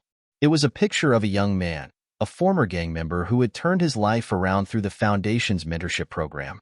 He had started a small business and was now a mentor to other young people in his community. Trump smiled as he looked at the photo. This was the real reward. The stories of transformation, the lives that had been forever changed. This was the legacy he had hoped for, not just for himself, but for everyone who had joined him in the mission. He thought back to the early days, to when he had first started the foundation, driven by a need to make up for past mistakes, to find a way to leave a mark on the world. At the time, he had been focused on redemption, but now, as he looked at the larger picture, he realized that the work had become so much more than that. It wasn't about redemption, it was about impact. It was about creating lasting change that would ripple out far beyond his own lifetime. As the foundation's work continued to grow, Trump knew one thing for certain. His role in the world had shifted, but his purpose had never been clearer. He was no longer the businessman who sought fame or fortune. He was a man who had witnessed firsthand the power of second chances, the power of helping others realize their potential. And that was the true legacy. Helping others create their own legacies, far beyond anything he had ever imagined. As the foundation's global reach continued to expand, the initial euphoria of success began to give way to new challenges. The international programs were gaining traction, but the road to lasting change was not as smooth as Trump had imagined. While some countries embraced the foundation's initiatives with open arms, others were more resistant. There were logistical hurdles, cultural barriers, and political roadblocks that made scaling the programs difficult. Even some of the foundation's most loyal partners were beginning to question the feasibility of such rapid growth. Trump wasn't one to shy away from a challenge. He had faced adversity throughout his life, whether it was the early struggles in his father's real estate business or the ups and downs of his own ventures. He knew that success wasn't about avoiding failure. It was about learning from it and pushing forward, no matter how tough things got. One day, as he sat in a meeting with Ivanka and the team, he could feel the tension in the room. There was talk of delays in the mentorship programs overseas, with some countries struggling to implement the systems effectively. The team had been working tirelessly, but the pace of progress was slower than expected. There was talk of possibly scaling back the efforts in certain regions until they could get things under control. "This is not what we signed up for," Trump said, his voice calm but firm as he leaned forward. "We're not backing down now.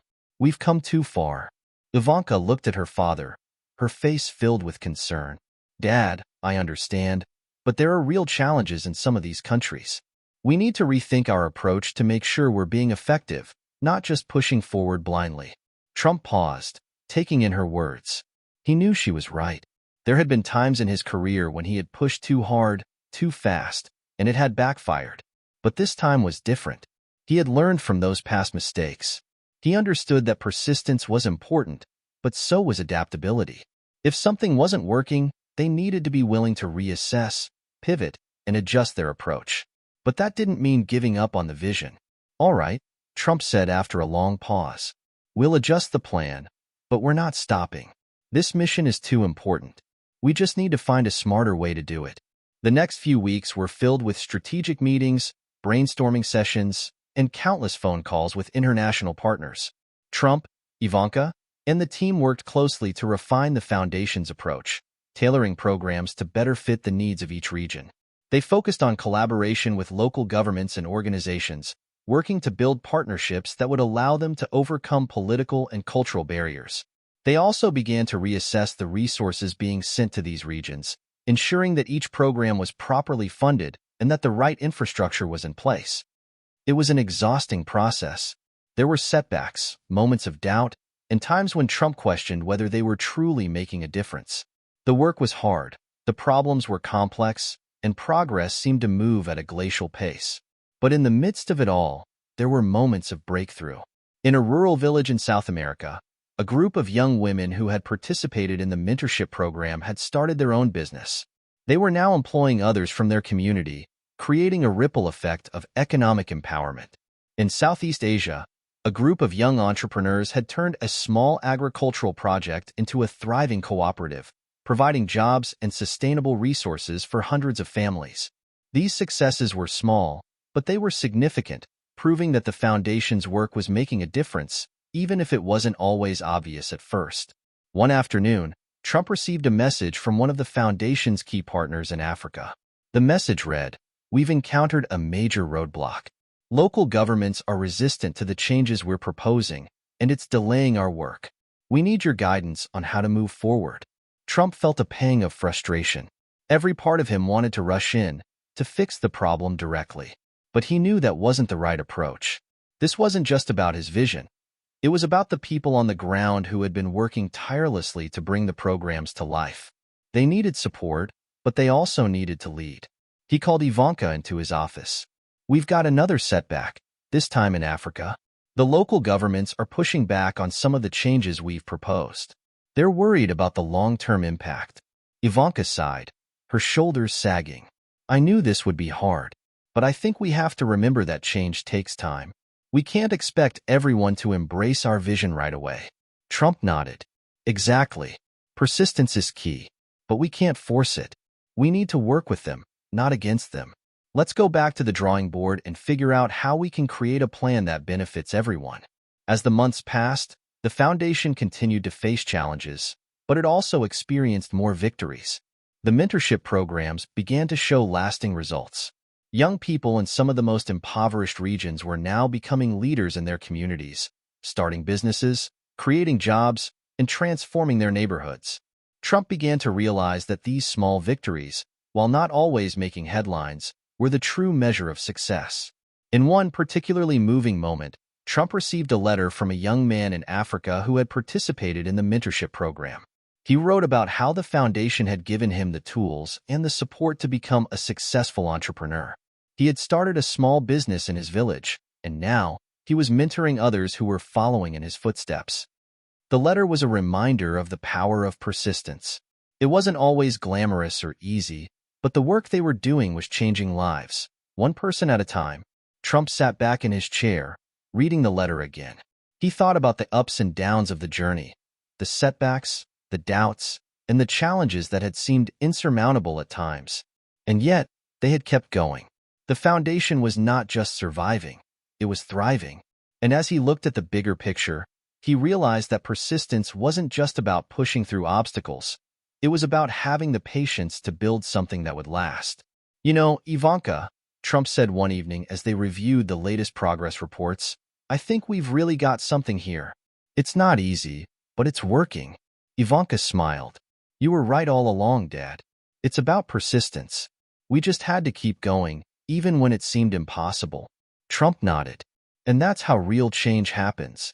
As the foundation's international expansion continued to gain momentum, an unforeseen crisis hit. It was the kind of challenge that no one could have predicted, one that threatened to unravel months of hard work.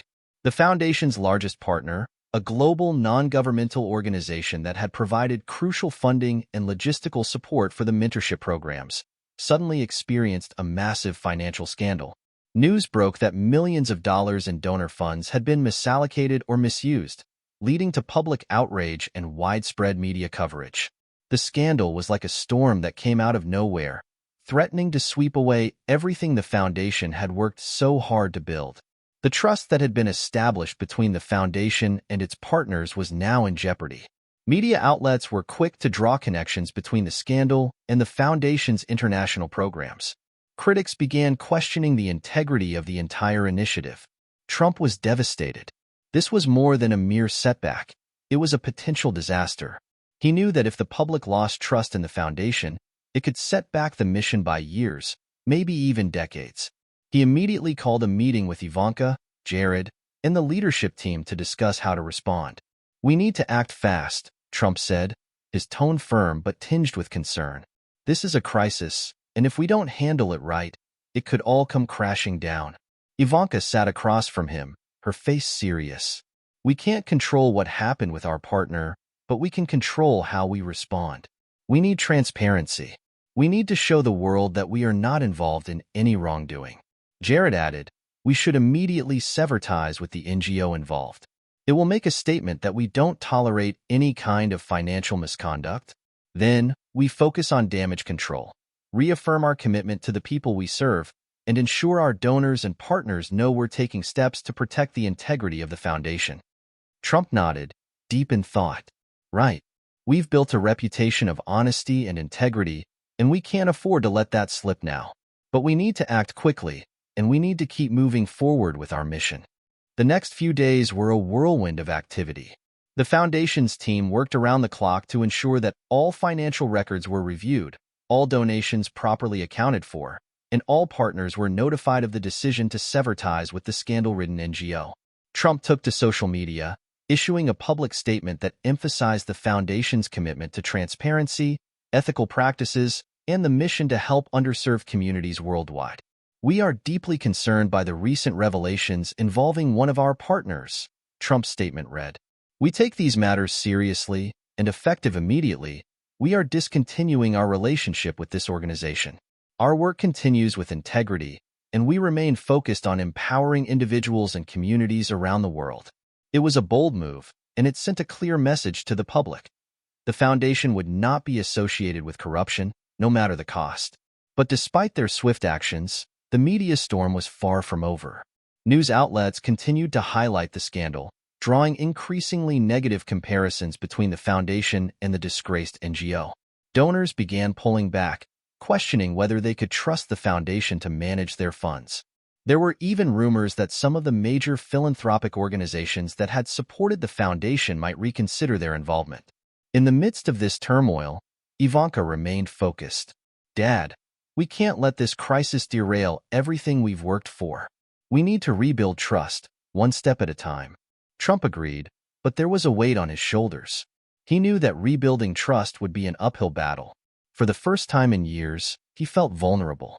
He had always been in control, but now, the future of the foundation seemed uncertain. For weeks, the team worked tirelessly to rebuild the foundation's reputation. They launched an independent audit of all financial records, bringing in a top-tier accounting firm to ensure transparency. They also held multiple press conferences to reaffirm their commitment to the people they served. Slowly but surely, they began to rebuild trust with donors, partners, and the public.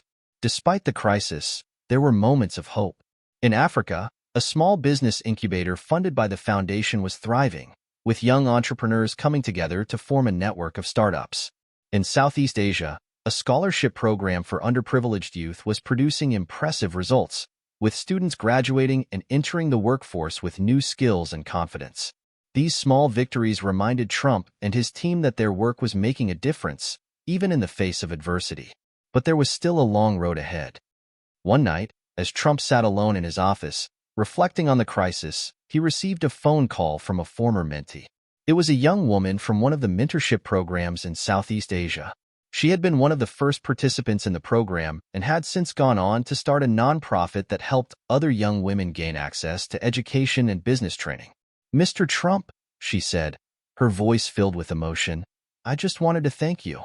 I know things have been tough with the foundation lately, but please know that what you've done has changed my life. I don't think I would be where I am today without the mentorship program. I'm helping others now, and I'll never forget what you did for me."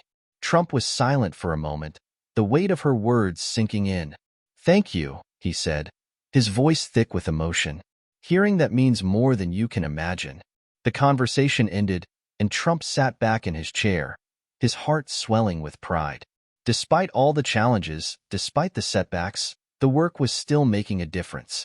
There were people out there whose lives had been changed, who were now paying it forward. That, he realized, was what the foundation was all about. As the weeks turned into months, the foundation slowly regained its footing. Donors returned, partners came back on board, and the work continued. The crisis had tested the organization's resolve, but it had also strengthened it. Trump knew that in the long run, it was the way they handled adversity that would define the foundation, not just the success, but how they dealt with the difficult times. It was a reminder that success wasn't always about smooth sailing. It was about weathering the storms, sticking to your principles, and continuing to fight for what mattered. And as Trump looked at the foundation's progress, he realized that, despite the challenges, they had come out stronger than ever. Months after the crisis, the foundation was finally back on track. The media attention had shifted away from the scandal, and the public's trust had been slowly but steadily restored. Trump had always believed in second chances, and now the foundation was beginning to show the results of its efforts. As the foundation's international programs continued to grow, it became clear that the real work was just beginning. The team had learned valuable lessons during the tough months of the crisis, and now, they were more committed than ever to creating sustainable, positive change. Despite the challenges, Trump was more energized than he had been in years. He had always been a visionary, driven by the idea of creating something larger than himself. But the crisis had revealed something deeper, an unwavering dedication to the people whose lives the foundation aimed to improve. This was no longer just about making headlines or securing big donations.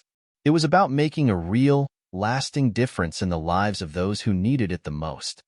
He sat at his desk in the foundation's headquarters, looking over a new proposal for a groundbreaking program in the Middle East. It was an ambitious initiative that aimed to provide vocational training for young men and women in war-torn regions, helping them rebuild their lives and communities. It was one of the most challenging projects the foundation had ever taken on, but Trump knew it was exactly the kind of work that would define the foundation's legacy. "Ivanka, Jared," Trump called out as he stood up and walked toward the conference table, "we're about to launch something big. This could be a game-changer for the entire region." Ivanka joined him at the table, her face serious but hopeful. "I know how important this is. We've been working on this for months. But are we sure we're ready? It's a huge undertaking." "We've faced bigger challenges," Trump replied with a confident smile. "We're going to make it happen. We've learned from our mistakes. This time, we're smarter, we're better, and we're more focused on the people who need us." Jared nodded, his gaze unwavering. "We've built a solid foundation of trust with our partners in the region. This program will change lives. We just need to stay the course and remain committed to our mission." With the new initiative underway, the Foundation's team worked tirelessly to ensure that every detail was in place. They recruited local experts, collaborated with NGOs already on the ground, and built relationships with governments and private sector partners. The program would provide technical education in areas like construction, healthcare, and agriculture, empowering young people to contribute to the rebuilding of their communities. The launch was a resounding success. Within months, hundreds of young people were enrolled in the program, receiving the training they needed to secure stable jobs. But it wasn't just about the jobs. They were also learning to become leaders, mentors, and agents of change in their communities. Trump watched with pride as stories of success began to surface from participants in the program. One young woman in Jordan had used the skills she learned to start a business that employed other women from her community. In Iraq, a group of young men had opened a cooperative that provided vocational training for others, creating a ripple effect of empowerment. The impact of the program spread far beyond what Trump and his team had initially imagined. It wasn't just about job creation. It was about giving people the tools to rebuild their communities, to create sustainable futures, and to break the cycle of poverty. And the more successful stories they heard, the more determined Trump became to expand the program even further. It was during a visit to one of the program sites in the Middle East that Trump realized the full scope of what the foundation had accomplished. He had been in countless meetings and phone calls, discussing the programs, reviewing reports, and signing documents. But seeing the impact firsthand, watching young men and women take charge of their futures, was something he would never forget. As he toured a training center in Lebanon, he met a young man named Samir, who had enrolled in the program after losing his home during the conflict. Samir had learned carpentry and construction skills, and now he was running his own small business, building homes for displaced families. When Trump asked him about his journey, Samir smiled and said, "You gave me hope when I had none. Now, I'm giving that hope to others." Trump was speechless. In that moment, he realized that this was more than just a foundation. It was a movement that was reshaping lives, rebuilding communities, and giving people the opportunity to dream again. Back at the foundation's headquarters, the leadership team gathered to discuss the next phase of their expansion. The Middle East program had exceeded expectations, and Trump was eager to take on new challenges. But as he looked around the table at Ivanka, Jared, and the rest of the team, he knew that they had reached a crucial point in the foundation's journey. "I think it's time for us to start thinking about the long-term legacy of this foundation," Trump said, his voice thoughtful. "What do we want to be remembered for? What kind of impact do we want to leave behind?" Ivanka leaned forward, her eyes shining. "We've always talked about making a difference, about empowering people to change their own lives. But now, we have the opportunity to do something bigger, something that lasts." Jared nodded. "We've built this foundation from the ground up. Now, it's time to ensure that it continues long after we're gone. Let's make sure that our work has a lasting, positive impact." Trump smiled. "Exactly. This isn't just about what we're doing today. It's about the future. It's about ensuring that the work we've started keeps growing, keeps helping people, and keeps changing lives long after we're no longer here." As Trump looked out the window of his office, watching the sun set over the city, he felt a deep sense of fulfillment. The foundation had come a long way since its humble beginnings. What had started as a simple idea to help those in need had grown into a powerful global force for change. But the work wasn't done. The foundation still had so much more to accomplish, so many more lives to impact. Trump knew that he couldn't do it alone. The people around him, Ivanka, Jared, the team, and the countless partners and donors who had supported the foundation, were all part of the bigger picture. Together, they were creating something extraordinary, something that would live on for generations to come. It was a legacy of hope, of empowerment, and of unwavering commitment to making the world a better place. And as the evening light bathed the room, Trump smiled, knowing that this was just the beginning. As the foundation continued to flourish, Trump often found himself reflecting on the incredible journey that had brought him here. From the early days of envisioning a global program to the challenges of handling the crises and the victories of seeing lives transformed, it had been a roller coaster of emotions and experiences. But more than anything, it had been a reminder of the power of persistence and vision. The days of sitting in his office alone, filled with doubt and uncertainty, were behind him. Now, Trump was surrounded by a dedicated team, all driven by the same mission: to make a tangible difference in the world. As the foundation's work reached new heights, he knew that he had found his true calling. It wasn't about the fame or the wealth anymore. It was about creating lasting change and empowering people to create their own futures. It had been nearly a year since the foundation's crisis had rocked its very foundation. Yet, in the aftermath, the lessons had been learned, and the organization had emerged stronger, more resilient, and more focused than ever before. Trump had never been one to back down from a challenge, and this was no different. The crisis had tested every aspect of the foundation, but ultimately, it had forced them to double down on their commitment to integrity, transparency, and, most importantly, the people they served. At a press conference announcing the foundation's new initiatives in Latin America, Trump reflected on the importance of learning from adversity. The challenges we faced were tough, but they've taught us to stand even stronger in our convictions, he said, his voice steady and confident. It's not the easy road that defines success, it's the hard road. It's the moments when you're knocked down that determine whether you get back up and continue moving forward.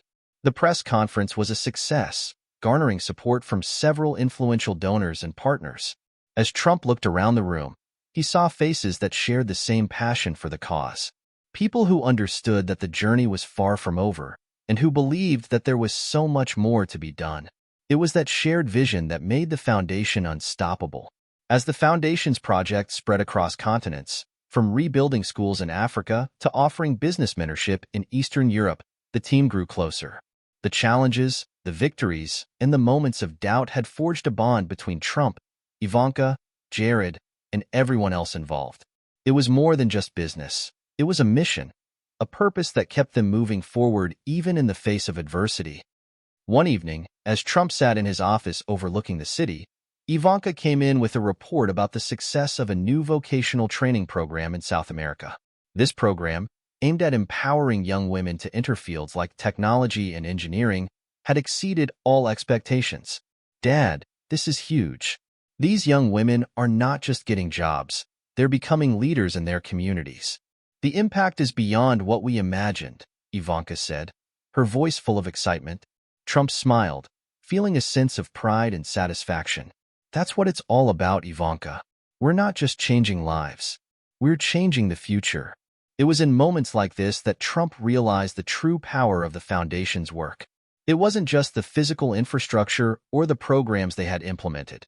It was the lasting impact they were making on people's lives. They were planting seeds of change that would grow for generations to come. Years later, as the foundation celebrated its 10th anniversary, Trump looked back on everything that had been accomplished. The foundation had expanded into more than 50 countries, with over 1 million people reached through its education, mentorship, and vocational training programs. It had become a symbol of hope, a testament to the power of perseverance and the belief that anyone, no matter their background, could achieve greatness. Trump sat in front of a group of young leaders, all of whom had benefited from the foundation's programs. Some had started businesses, others had entered politics, and many had dedicated themselves to helping others. They were the future, and Trump knew that the foundation's work would live on through them. One of the young leaders, a woman named Maria from Mexico, stood up to speak. "I am who I am today because of the opportunities the foundation gave me. I was a young girl with no future, and now I run a tech company that employs hundreds of people. This foundation didn't just change my life. It changed the lives of everyone around me." Trump, deeply moved, nodded. "And that's the power of what we're doing. Every person we help, every life we change, is a step toward a better world." As the anniversary celebration came to a close, Trump stood alone on the balcony of the foundation's headquarters, looking out at the city skyline. The journey had been long and filled with obstacles, but it had also been incredibly rewarding. The foundation had not only achieved its goals, it had exceeded them, and the impact would be felt for generations to come. Trump knew that his legacy was no longer just about the business empire he had built. It was about the people he had helped, the communities he had empowered, and the hope he had brought to those who needed it most. He had built something that would last, not just a foundation of charity, but a foundation of change, opportunity, and empowerment. And that, Trump realized, was his true legacy. Engagement question: what legacy do you hope to leave behind? What kind of impact do you want to have on the world? Share your thoughts with us in the comments.